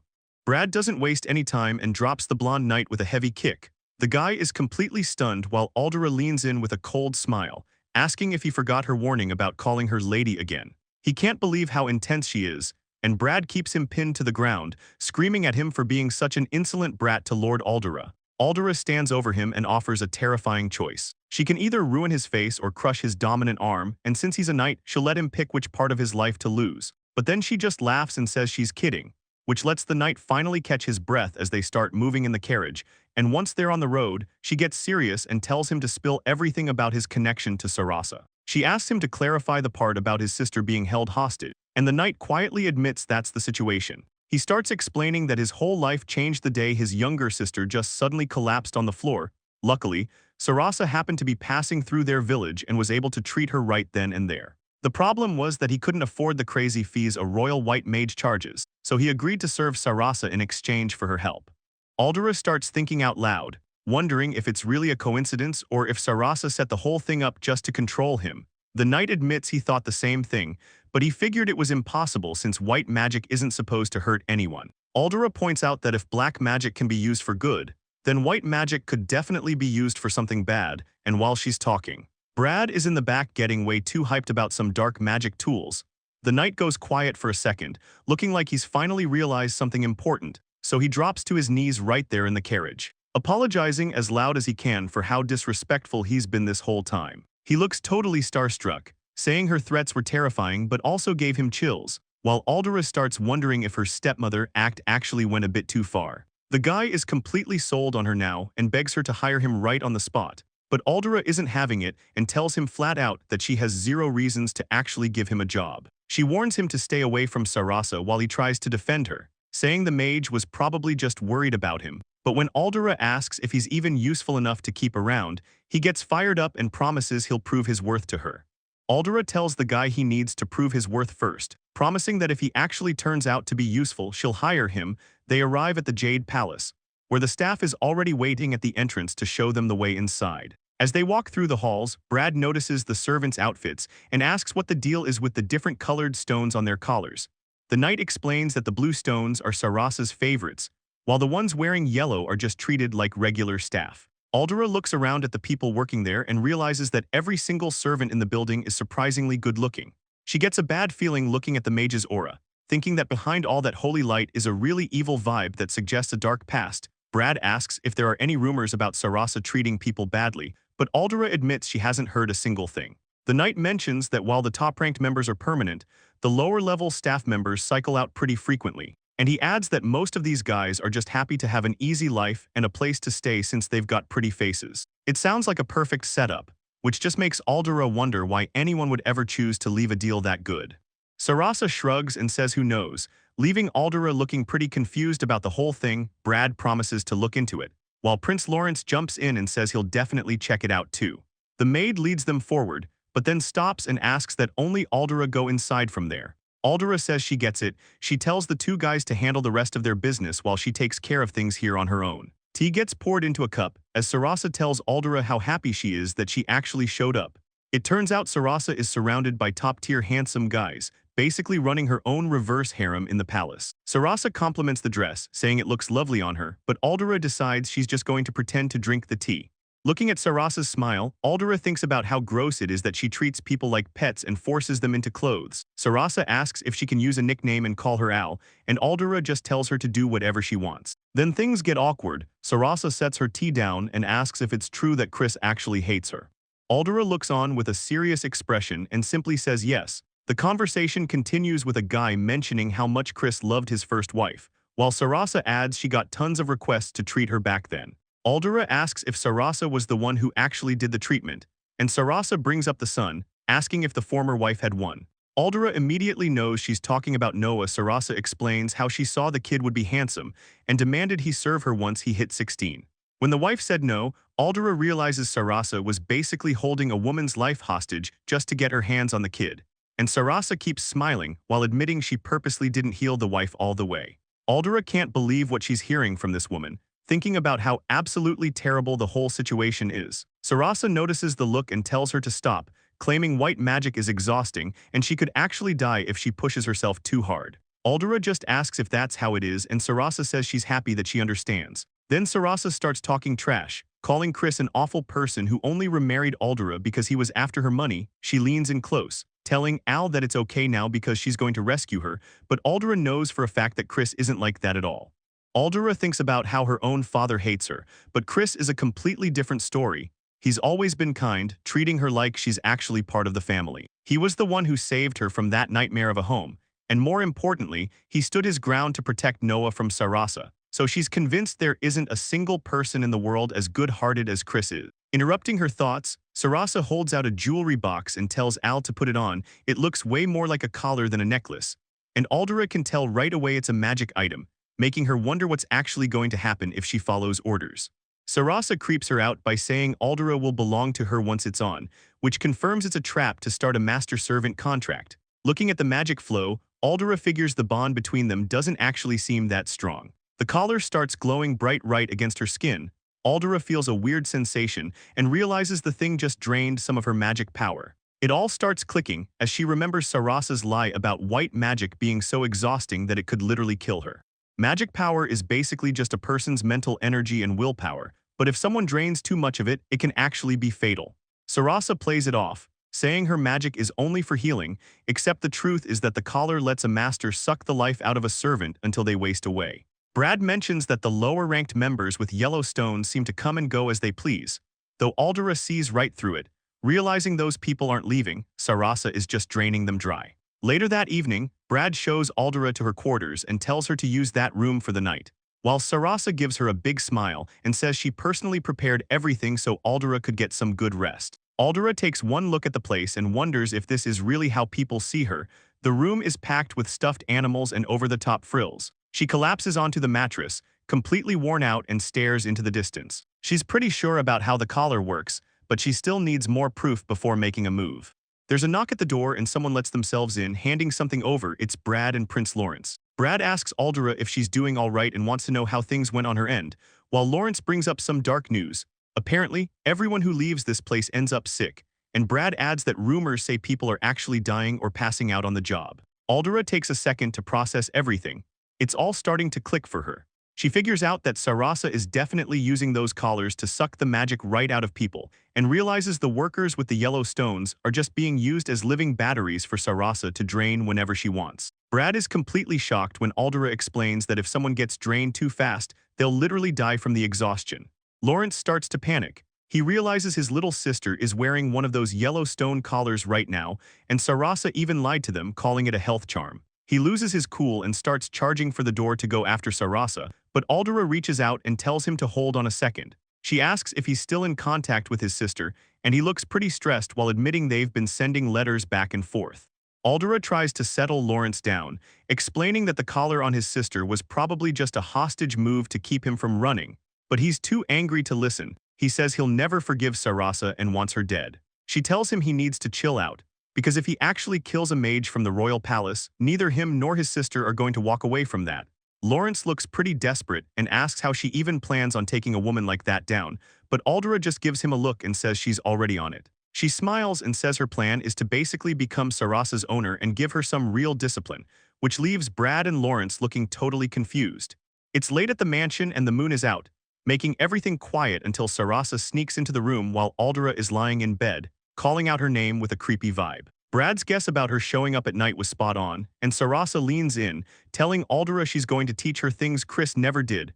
But Sarasa stops mid-sentence when she notices some movement, asking who the hell those people are standing behind her. She acts like it's no big deal and says they should all just have some fun together. But Aldera has had enough and yells at the guys to get out, leaving Brad and Lawrence to scramble out of the room so the two women can finally settle things.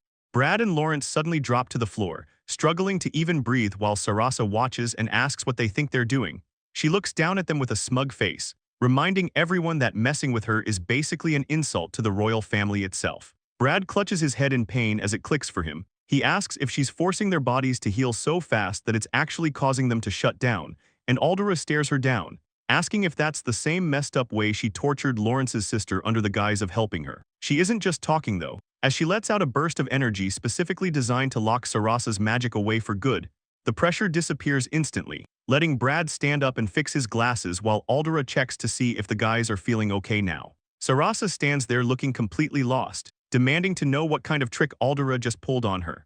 Aldera casually explains that she used some black magic to put a temporary seal on Sarasa's white magic, but Sarasa just gets insulted that someone would use lowly magic against her. She starts laughing like the whole idea is ridiculous, hiding her mouth behind her hand while she tells Aldera there's no way a brat like her could pull that off, holding up her hand to show off the bright glow of her power. Sarasa stands there looking all innocent in her glowing white dress, claiming she hasn't done a single thing wrong. She says she only helped people and took what was fair in return, using that bright light of hers as proof that she's good, but Aldera isn't buying any of it. She calls her out right away, asking if she really thinks lying to everyone counts as a fair trade. Sarasa just keeps that fake smile on her face, saying it's definitely fair because nobody even hates her. She's completely confident that no one would ever suspect her, especially since dead people can't exactly talk. Aldera doesn't say anything back. She just stands there while this dark energy starts bubbling up from the floor around her. She explains that she's actually bringing back the spirits of everyone who died after Sarasa stole their magic. A ghost starts crawling out of a dark hole in the ground, shaking and calling out Sarasa's name. He looks a total mess, moaning about how he hasn't been feeling right lately, and Brad and Lawrence are losing it in the back, terrified because they know for a fact that Guy is supposed to be dead. Aldera notices their reaction and realizes they were in on it too, so she makes a note to get the truth out of them later. The ghost keeps begging, telling Sarasa he loves her and just wants to be by her side one more time. Sarasa doesn't even look bothered. She just holds up her hand and starts using her magic like it's nothing. She just looks at the whole scene with a smug smile, telling Aldera that trying to scare her like this is honestly just childish. Sarasa looks at the spirits like they're just a nuisance, complaining about how noisy they're being. She's totally fed up and demands to know what the deal is this time. Aldera tells her straight up that she's the one who brought back everyone Sarasa killed. The whole palace is packed with ghosts, And now everyone is finally starting to see Sarasa for who she really is. She figures out that dealing with this many spirits is going to take a crazy amount of magic, which means Sarasa is definitely going to try stealing more power from anyone nearby. Aldera spots a glowing jewel around Sarasa's neck and realizes that's the source. She doesn't waste a second and yells for Brad to snatch that necklace right now. Sarasa is completely stunned as Brad shouts back that he's on it. Brad moves fast, a blade flashes through the air and slices the chain clean off her neck. Sarasa loses it as the necklace flies away, but Brad is already moving to catch it. He secures the jewel and turns back with a calm look, handing it over to Lady Aldera. Aldera takes the prize with a satisfied smile, telling Brad he's as impressive as he's always been.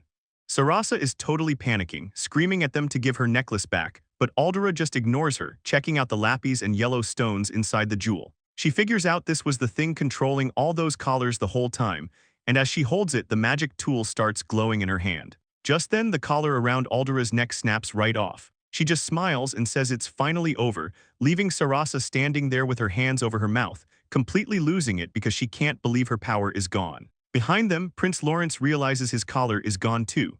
All the other knights start dropping to the floor as the spell breaks, so Aldera stands her ground and tells Sarasa she can't steal anyone's mana anymore. She asks if Sarasa is actually dumb enough to keep fighting without her edge. She holds up the jewel and demands to know where she even got a magic tool like this, and Aldera gets real with her, saying Sarasa couldn't have killed anyone without this thing. She says Sarasa's crimes are huge, but the person who made this is just as guilty. Sarasa looks completely defeated, finally confessing that the tool belongs to the king himself. Sarasa looks like she's seen a ghost while Aldera repeats the words, His Majesty, like she can't believe it.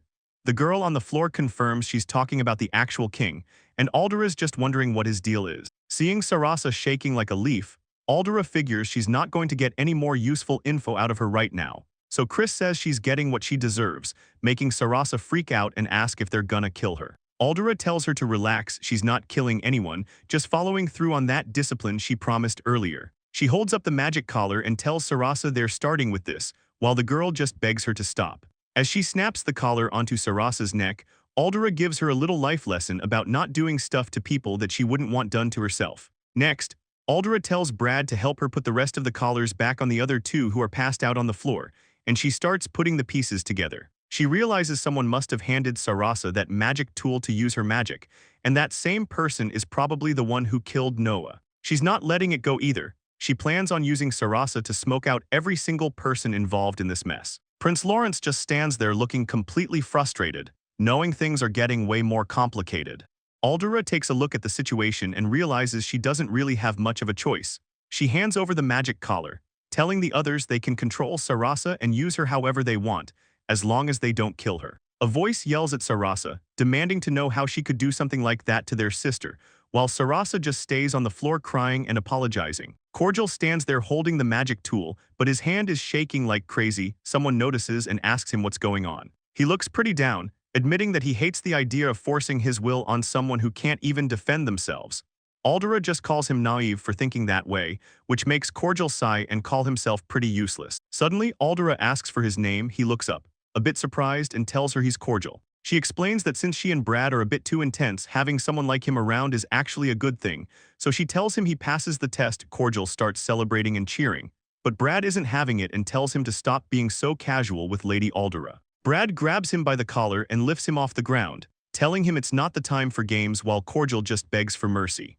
Natsu feels her eyes getting heavy and realizes she pushed it too far with the black magic. She tries to stay awake, thinking about everything she still needs to get done before her body finally gives out, making Brad freak out and scream her name as he rushes over. As he catches her, Natsu manages to tell him to go handle the chaos in the palace and get the servants together. She promises him she will be fine, and then everything fades out as she says she needs to sleep. Suddenly finding herself back in her old room wondering if this is all just a dream she has had before, she looks at the TV and can't believe it.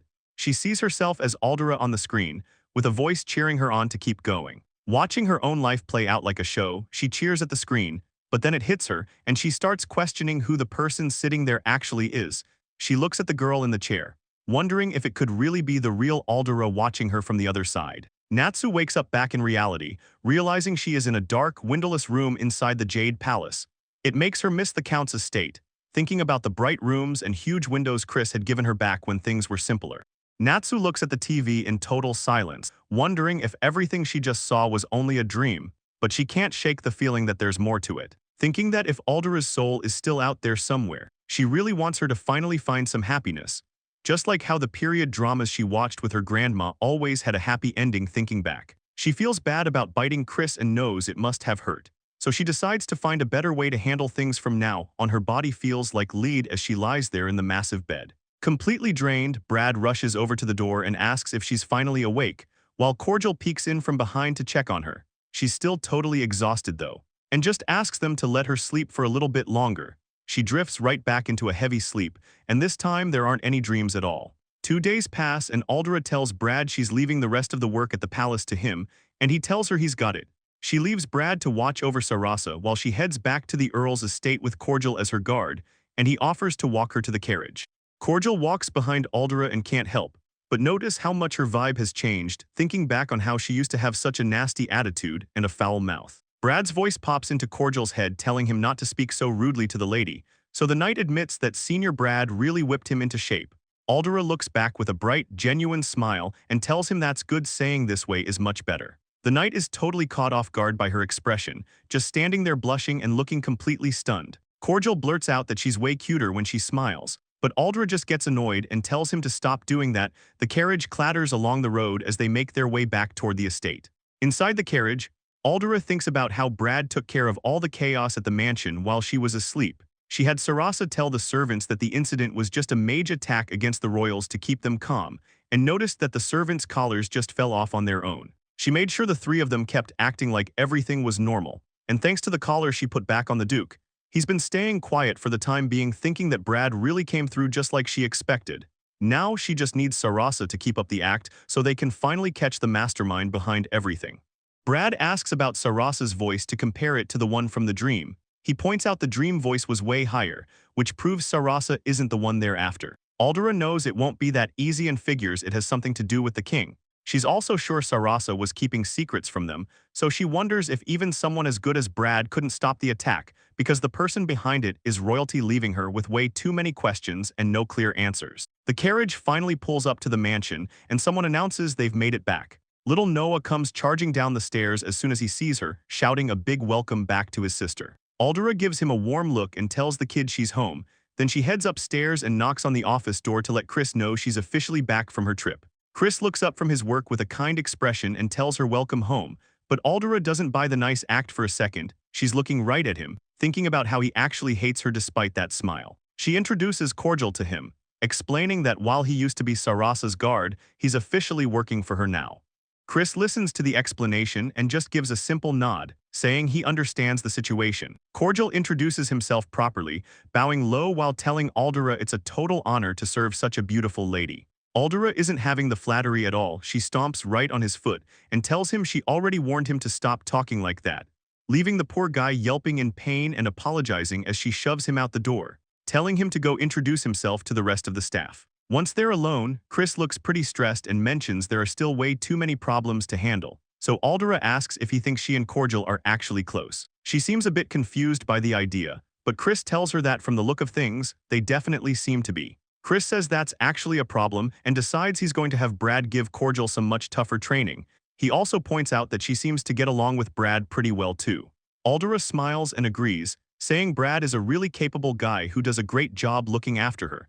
But then she notices Chris suddenly collapse face down on his desk. She starts worrying that his weird behavior means the black magic might be wearing off already. It hasn't even been a week, so she figures she messed up by not using enough blood for the contract. She thinks about biting him again to fix it, but feels a little bad about the idea. Aldera moves fast, pulling a sharp quill pen across her skin to draw blood. She pricks her finger while Chris watches from across the desk, making him let out a small gasp as she holds her bleeding hand right up to his face and tells him to lick it. Chris starts shaking his head no as fast as he can, which makes Aldera wonder if he's actually resisting her or if she's just too late. She figures that if the contract is still holding on at all, he should be forced to follow her small orders. She loses her patience and says she has no other choice, so she reaches out and grabs his hands to hold him, still looking him in the eye. She decides she's going to use the blood from both of them as a sacrifice to jumpstart the magic. She leans over him and commands the black magic to activate, knowing that a master-servant bond like this takes hold fastest through direct physical contact or shared blood. Chris looks completely dazed as she thinks about how this magic is a lot like a charm, meaning a kiss would be way more effective. But then she remembers they aren't a real couple, so she starts overthinking the rules, remembering that this spell won't work if the person has feelings for the caster. She brushes the thought off immediately, convinced it doesn't matter because she knows Chris hates her. Suddenly, Chris snaps out of his trance and yells her name, looking totally freaked out by what's happening. Chris looks totally stunned and asks why she would ever do something like this. Aldera can't believe he's actually talking back to his master like that. But her mind is already racing, wondering if the magic is so hard to land because Chris has such a pure soul. She tells herself she has to do this to protect Noah, and if things have gone this far, she's got to finish it. Chris just repeats the kid's name, looking completely lost as Aldera leans in close, grabbing his chin and telling him to just think of this like a dog bite and give up. She goes for it, kissing him while trying to ignore how embarrassing it is. She keeps telling herself it's strictly for the spell, nothing else. She stares blankly, trying to convince herself that as long as she views it as business, it doesn't matter. Chris is left slumped over at his desk, face totally flushed, while Aldera realizes the magic finally kicked in. Now that he's under, she can finally start explaining the plan. She needs to find the real culprit to keep Noah safe, which means going to parties where people actually hang out. The problem is, his family hasn't shown their faces in public for forever because of their money issues, so she decides she's going to use Sarasa's royal connections. She tells Chris he needs to set things up so the family and Sarasa have a reason to get close. Chris just stares back at her, repeating the word pretext like he's still in a total daze. Aldera explains the plan, suggesting they start a medical business together. She wants to create a cover story so it won't look weird when the family starts visiting the Jade Palace all the time, and Chris looks completely confused, asking why she'd even bother with all this. He admits he's totally lost, while Aldera watches him closely, wondering if the spell is still failing to take hold. She looms over him, telling him he doesn't have the right to say no and that she'll keep at it until he finally submits. Chris completely cracks, yelling that he'll obey if she just stops. He settles down and tells her he can see she's working herself to death for Noah's sake, but there's something he has to know. He looks her right in the eyes and asks if she does this kind of thing with people often, leaving Aldera standing there while he asks if she's made the same kind of deal with Brad or Cordial. She shut that down immediately, telling him there's no way she'd ever do that with anyone else. She points out that he's the only one who has such a weird reaction to her magic. She hasn't even given Cordial his bracelet yet, but she figures the guy will be totally fine once he gets it. And then she looks at Chris and tells him straight up that he's the only person she'd ever do this for. After letting that sink in, she gets back to business and asks if he finally understands what he needs to do for the plan. Chris summarizes everything they just talked about, asking if the plan is really to start a business for Sarasa so they can bring her into high society, and Aldera simply nods and confirms that's exactly what she has in mind. She starts playing with her hair while she thinks about the next part. She admits she'd really hate to have to bleed every single time her black magic is about to wear off, so she calls out to Chris to get his attention for a second. She gives him a choice between her biting his finger to draw blood once a week, or just pretending he got bitten by a dog while staying near her, and Chris doesn't even hesitate. He smiles and says he'll definitely go with the dog option. He reaches out and gently takes both of her hands in his, catching her off guard for a moment. He looks up at her and promises to do whatever she says from now on, but he gets a serious look on his face and tells her she must never offer a deal like this to any other man but him. Chris feels a strange pressure coming off her and asks what's going on. Aldera just blushes and says she gets it, but privately she's worried her black magic worked a little too well on him. Things go back to normal for a bit and they spend their days like nothing ever happened. Though Aldera keeps a close eye on Chris and Noah while wondering if the spell is still holding, an entire week passes by just like that. Someone knocks on the door and Aldera tells them to come right in. She marches into the room with a serious look and yells out an "excuse me," catching Chris totally off guard as she suddenly lunges at him. Chris panics and tells her to wait a second. He yells her name as she pins him down on the couch. Chris is blushing like crazy and tells her he honestly has no idea what she's trying to do. Aldera realizes he's actually pretty resistant to her magic, while Chris holds her off, saying he can tell there's no real feelings behind this even if it is intense. She eventually backs off with a sigh and shifts the conversation, asking Chris how the new business is coming along. Chris mentions he's already found someone for the scouting job, but he wants to know if it's okay to tell everyone he's just investing in a merchant's new business idea. Aldera tells him that's fine by her, since her real goal is just having an easy excuse to go back and forth from Sarasa's palace whenever she wants. She even goes as far as saying she doesn't really care if the business actually fails as long as she gets her cover story, which surprises Chris quite a bit. He looks at her and admits he never thought he'd hear someone tell him that failing was an option. Chris starts reminiscing, saying he used to have a lot of investments going before things fell apart, and everything was fine until Lady Maria got sick. Aldera catches the name and thinks it's pretty weird. She knows Maria was supposed to be his wife and Noah's mother, but calling her Lady Maria sounds way too formal for a husband. She questions him about it, pointing out that the woman was his wife, but when he stays quiet, she starts worrying that her magic might be failing again. Aldera grabs him by the chin and threatens to let a dog bite him until he talks, so Chris finally folds and admits Maria was actually his brother's wife. Aldera loses it, screaming as she realizes the truth about the family tree. Chris explains that Noah is his nephew, and Maria was only his wife on paper due to some messy situation. Aldera is still reeling from the news and asks the one thing she's dying to know, if he ever actually loved her in the first place.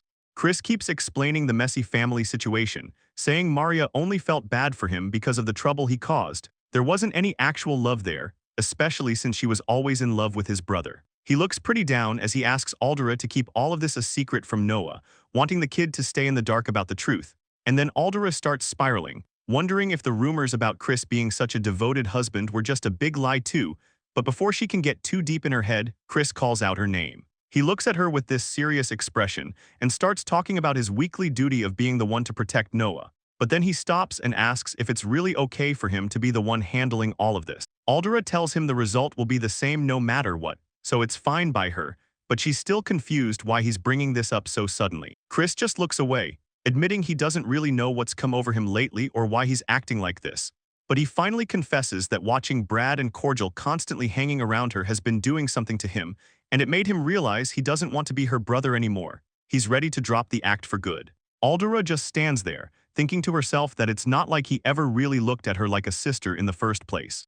Chris admits that before her big collapse he honestly saw her as a sister, but everything changed once she woke up, and he realized she was like a whole new person. Aldera's eyes go wide as she listens. The weight of what he's saying really starts to sink in. She thinks about how she really is a different person now, and realizes the girl Chris used to care for as a sister is officially gone, leaving Aldera to conclude that must be the reason why he hates her so much. Chris quickly tells her he doesn't hate the change at all. Meanwhile, Aldera assumes the black magic is just working so well that he can't say anything bad to her. She decides to let him keep believing whatever he wants for the time being, and tells him she's counting on him to keep the business running smoothly. Ever since that day, things between them have felt a little different, and it's honestly getting to her. She thinks it's bad for her heart whenever he gets close with that handsome face of his. She tries to brush it off, telling herself her racing heart has nothing to do with feelings and is strictly because of the black magic she's using. Trying to focus on more important stuff, she looks over a letter. Brad is asking her to come down to the Jade Palace as soon as she can. It's already been a full month since Aldera got back from the Jade Palace, and everything is finally looking up. Chris's business is booming, the money is flowing in, and the estate is actually comfortable now that they've hired more help. This success gives her the perfect excuse to visit the palace whenever she wants by claiming it's for her husband's work. But looking out the window, she realizes there's another reason she needs to leave the house today, because one of the maids is currently having a total breakdown on the floor. She's crying about how it's all her fault for getting the wrong idea just because Cordial was being nice to her. Watching from above, Aldera realizes Cordial is way too oblivious for his own good with a face like that. He's going to end up getting stabbed if he keeps accidentally leading women on. She decides she can't just let him keep creating more victims, so she heads downstairs immediately. Her dress rustles as she walks with purpose and calls out Cordial's name. Interrupting the dramatic scene, she tells Cordial she's heading to the Jade Palace this second and orders him to be her escort. Cordial doesn't hesitate for a second. He looks genuinely happy to be summoned and agrees right away. But just as they're about to head out, someone calls out to her using the name Lady Chris. It's her husband. Chris is standing right there with a sharp look in his eyes, asking Aldera why exactly she's in such a hurry to get away. Brad is standing there looking completely stunned by the vibe in the room. Cordial is blushing like crazy, while Aldera announces she's heading to the Jade Palace right now, so Brad just tells her to be careful on her way out. Chris stops her and says she can't stay out overnight like she did before. Aldera asks why, and he says it's because Noah will get lonely. He gets even closer and holds a strand of her hair, telling her she's got to make sure she comes home today, and Aldera realizes he's right about the kid, so she bows and promises she'll be back before the day is over. Chris gives her a huge, bright smile and tells her to have a safe trip, but Brad is in the back totally losing his mind over how the Count is acting. As they walk away, Brad asks what the heck is up with Lord Chris lately.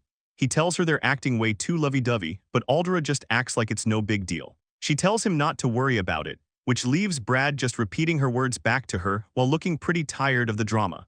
Aldera starts thinking to herself that Chris is under way too much influence from her black magic. She knows a white mage is supposed to be able to clear that stuff up.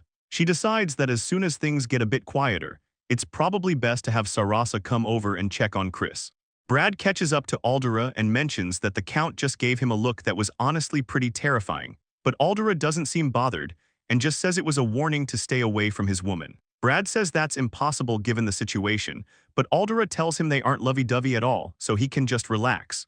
Brad points out that she's the one being way too nice to the maids, making them get their hopes up for nothing, which leaves Aldera thinking that he's just a natural flirt who doesn't even realize what he's doing to people. She asks if he ever thinks about others' feelings, noting how much unrequited love hurts based on what she's sensed from Aldera, and she ends the conversation by telling him she hopes he suffers when he finally falls in love, leaving him totally confused as they reach the carriage. The scene moves over to the Jade Palace. It's a massive, impressive building where Aldera walks in and notices the whole place feels a lot lighter than the last time she was here. A polite guy with glasses meets them at the entrance and says they've been waiting for her to show up. Brad hands over a folder and explains these are all the people with ties to Sarasa. Aldera takes the file and thanks him, looking through the pages when she notices some markings. She asks what they mean, and Brad says those are the specific voices he verified while he was working undercover as Sarasa's bodyguard. But Aldera sees they still haven't found the right person. She realizes she's going to have to get out there and meet way more people to find what she's looking for. So Brad mentions that the timing might actually work out since the Jade Palace is about to host a huge annual banquet. He explains that all the big-shot nobles and even the royals will be there, which sounds like the perfect chance to Aldera. She decides she'll attend the party with Chris and tells Brad to get the invitation sent out immediately, and as they keep looking through the files, she points to a sketch and asks who the guy is. Brad tells her he's a court magic toolmaker who started as a commoner but ended up being the best in the country, and Sarasa looks pretty uneasy as she chimes in. She mentions that he's a magic toolmaker who works directly for the king himself. Aldera asks if this is the guy responsible for making the magic collar. Brad says they've already confirmed that detail with Sarasa, and Aldera looks closely at the papers, asking if Sarasa was the one who gave them all this information. Brad notes that the guy has been doing what he's told because he's terrified of Aldera. Even so, he warns her to be careful because the man is a murderer and can't be trusted.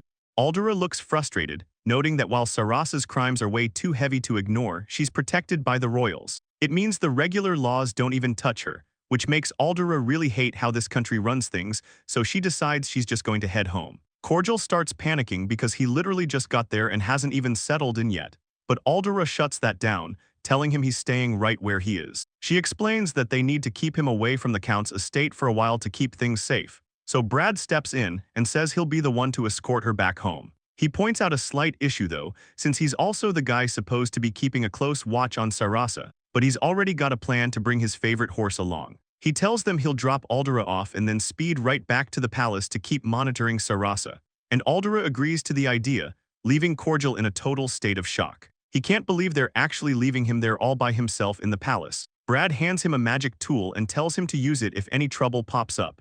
He promises he'll be back before the day is over, but Cordial just stares at the item in his hands. He's clearly not confident and wonders if he's even capable of using it properly, though Aldera tries to reassure him, saying anyone with even a little bit of mana can make magic tools work. She mentions that while only a mage can truly own it, he should be fine leaving Cordial watching the carriage pull away while he's a nervous wreck. He practically begs Brad to hurry up and get back as soon as he can. The carriage rattles along the road while Aldera stays knocked out from exhaustion. She's so out of it that she doesn't even notice the trip is over until Brad tells her they've finally arrived at the massive mansion, where birds are circling the roof under a gray sky. As Brad and Aldera walk through the front doors, she picks up on a lot of noise coming from inside. She mentions that the place seems way more lively than usual, and Casey is right there to meet them at the door. She welcomes Aldera back, and Aldera just gives a simple reply that she's home, but she immediately notices something is up and asks if there's a guest. Casey looks pretty uneasy while she tries to find the right words to explain who showed up, leaving Aldera totally confused when she spots a woman sitting at the table with Noah. Aldera wonders for a second if it's Maria, but it turns out the guest is actually Lady Carol. She's the younger sister of the late mistress, which makes her Noah's aunt, and the little guy looks absolutely thrilled to see some familiar family. Noah yells out for Aldera the second he sees her, but Chris has to step in. He reminds the kid that he needs to keep his manners in check even when he's excited. Meanwhile, Brad just stands there in the background looking completely shocked by the surprise visitor. Aldera stands there frozen, the woman's voice sounds exactly like someone she knows, and Noah looks up at her totally confused by her reaction. She looks over at Noah's aunt, trying to figure out if this woman is the one behind everything. There's no dark mist around her and she seems way too calm, so Aldera can't say for sure if she's the culprit, but Noah suddenly runs up and clings to Aldera. She looks down at the poor kid and asks if he's scared of something. Aldera looks him in the eye and asks if that woman did something to him while she was gone. Noah tries to act brave, saying everything is fine and that his aunt is actually a nice person, but then his voice drops. He admits she's only ever nice when his dad is in the room, and he looks like he's about to burst into tears. Aldera realizes the kid has been holding all this in, acting tough while dealing with his aunt's garbage behavior. She pulls him into a huge hug, telling him how strong he's been for dealing with her whenever Chris wasn't around to see it. She tells Noah that it's okay now and instructs Cena to take him to his room. Once the kid is safe, Aldera decides she's officially kicking that woman out of the mansion. It turns out Aldera doesn't have a single memory of this Carol woman from her past life. She guesses the woman's family probably stayed away before because Chris was drowning in debt and had nothing to offer. But now that the family is doing well, they've come back to target Chris for his money. Aldera looks pretty skeptical about the whole thing, asking if they really think Noah is just in the way and if someone would actually kill the kid just for that. She starts walking down the hall with Brad, wondering out loud if Carol is the real culprit. She asks if hearing a loud voice will give them the answer they need, and Brad thinks that'll probably work. Brad still looks pretty stressed out though, and he asks her how they can actually be sure about any of this. Aldera just gives him a confident grin and tells him to just watch, but she warns him that he better not laugh at what happens next. She reaches out and slowly pushes the door open, suddenly putting on this huge, fake whiny act. She pouts and tells Chris he's being super cruel, which totally catches Brad off guard in the background. She keeps the act going with a mischievous look on her face, while Brad just stands there looking like he wants to disappear. Inside the room, Chris and Carol are just sitting there having tea, and they both look up completely shocked by the interruption. Aldera doesn't stop, complaining that Chris promised to have dinner with her today and saying it's mean of him to eat without her. She even tells him he needs to learn how to read the room, and Chris is so stunned by the whole performance that he stands up right away, knocking his chair back. Chris pulls Aldera into a sudden hug and apologizes to his lovely Al, while she just stands there completely shocked by his move. He keeps the act going by patting her head and asking if she really thought he'd forget their appointment. Aldera is secretly loving it, thinking he's doing a great job playing along, so she leans into him and asks in a whiny voice who the other woman in the room is. Chris doesn't miss a beat and introduces the guest as Viscountess Liar, making things even more awkward. Carol is standing there totally confused about why a married woman is after Chris, but then he drops the bomb. He introduces Aldera as his wife and reminds her that she's a duke's daughter. Carol looks like she's about to lose it, while Aldera is internally cheering for how well he pointed out the massive gap in their social status. Aldera keeps the pressure on, asking why a mere viscountess was touching her husband's chest. Carol tries to make excuses about how long they've known each other, but Aldera just gives her a cold look. Carol finally snaps and starts laughing, yelling that someone like Aldera who isn't even allowed in society shouldn't be acting so high and mighty. Aldera doesn't back down at all, telling her she's being way too rude and needs to apologize for being so informal. And as Carol's face twists with rage, Aldera can tell she's finally about to reach her breaking point. Brad gives a quick nod to show he's on board. While Aldera keeps a close eye on everything, Carol runs up to Chris acting like she finally found him, but Aldera is just fuming. Wondering how this woman could be so heartless toward Noah, she's actually shaking with rage, clenching her fists so hard her knuckles are turning white. Chris notices her getting worked up and places a hand on her shoulder to settle her down. Aldera closes her eyes and realizes that Chris must have known what was going on this entire time. He doesn't even deny it, just gives a little smirk that shows he's got everything under control. So Chris tells Carol that Aldera was actually hidden from society because her father was too obsessed with her for it to be safe, which leaves Carol completely speechless. Aldera jumps right in, acting annoyed and saying it's such a pain that her father spread those fake rumors about her being cursed just to keep her from getting married. Carol realizes she's completely messed up and tries to claim it was all a misunderstanding before apologizing and running out as fast as she can. As Carol flees like her life depends on it, Aldera stands there thinking about her father and how she's never going to forgive him for the lies he told. Chris takes a second to thank Aldera for finally getting Carol out of their hair. Aldera admits she really thought he was in love with the woman, but Chris doesn't hold back, saying he actually can't stand her. He explains he's wanted to kick her out for a long time, but he was just worried about taking Noah's only aunt away from him. Aldera looks him right in the eye and asks if he ever noticed that Noah was actually hurting this whole time, which leaves Chris completely shocked as she explains how Carol would just ignore the kid the second Chris wasn't looking, leaving Noah to just deal with it on his own. Chris puts his hand to his head, feeling terrible and wondering how he could have been so blind. But Aldera tells him to get it together since he's the father, reminding him that he loves Noah even if they aren't related by blood. She stands up and tells him she needs his help to keep the boy safe, and Chris promises right then that he'll protect him. He realizes she's right and tells Aldera that it's finally time she knows the actual truth about where Noah came from. Chris reveals the big secret, explaining that Noah is actually the child his brother had after he betrayed his fiancée. Chris continues the story, explaining how his brother was secretly seeing Maria while he was already engaged to a duke's daughter. The whole mess with the cheating and the pregnancy didn't even come out until his brother died in a horse-riding accident, so the family had to hide the truth from everyone. Chris says his brother was a total piece of trash who doesn't deserve any forgiveness, but after his parents talked it over, they decided the best way to handle things without anyone getting hurt was to have Chris marry Maria himself. Aldera listens to the whole thing and says she loves Noah, but she definitely isn't ready to forgive the brother for what he did, which makes Chris smile a bit. He admits that just talking to her about all of this makes his heart feel a lot lighter. Aldera looks at him and says he and Noah are basically the same person because they're both way too kind for their own good. She mentions how Noah always forced a smile to make Carol happy, just like Chris has been carrying the weight of the whole earldom on his shoulders. She gives him a warm smile and says she really believes his kindness is what ended up saving both Noah and Maria, leaving Chris looking completely touched as he quietly says her name. Aldera tells Chris he should try venting his frustrations by picturing his deadbeat brother. So, she starts shouting insults to show him how it's done, but Chris thinks she's being way too quiet. She tries to get louder, even though she's stumbling over the words, and finally Chris snaps and starts yelling himself, calling his brother a piece of trash and asking if he has any clue how much trouble he caused. It feels good to let it out, and he gives Aldera a genuine, warm smile, telling her he's really glad she was there to listen. Then he asks her to stop being so formal and just call him Chris from now on. She thinks about it for a second and says that sounds fine. But he takes things a step further by grabbing her hands and saying he wants to stay by her side forever. Aldera completely freezes up. She's so shocked by the sudden confession that she starts wondering if some kind of black magic broke his brain. She thinks this is getting bad and needs to find a way to fix him fast. To change the subject, she mentions there's an evening party coming up at the Jade Palace. Chris repeats it back, looking like he's got an idea. Suddenly he gets all excited and insists that if she's going to the party, he has to be the one to give her a dress. A few days pass, and Aldera finds herself stuck acting like a literal dress-up doll for the entire day. The dress hunt finally turns into a total battle, and Chris is left holding up outfits while the maids argue over what works.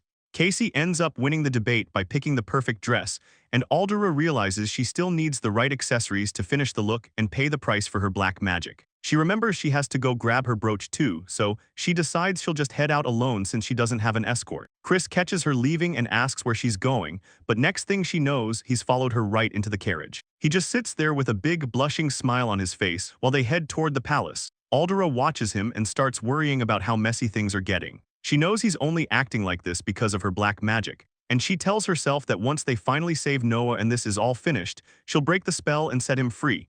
She goes quiet for a second, her mind racing with everything she has to do. She thinks back to Brad's dream where two people were responsible for Noah's death. One of those killers was Noah's own aunt, Carol Liar, and it makes no sense to her why an aunt would ever do something so horrible to the kid. Aldera knows she's still missing a few pieces of the puzzle. She turns to Chris and asks why Carol even showed up at the estate in the first place.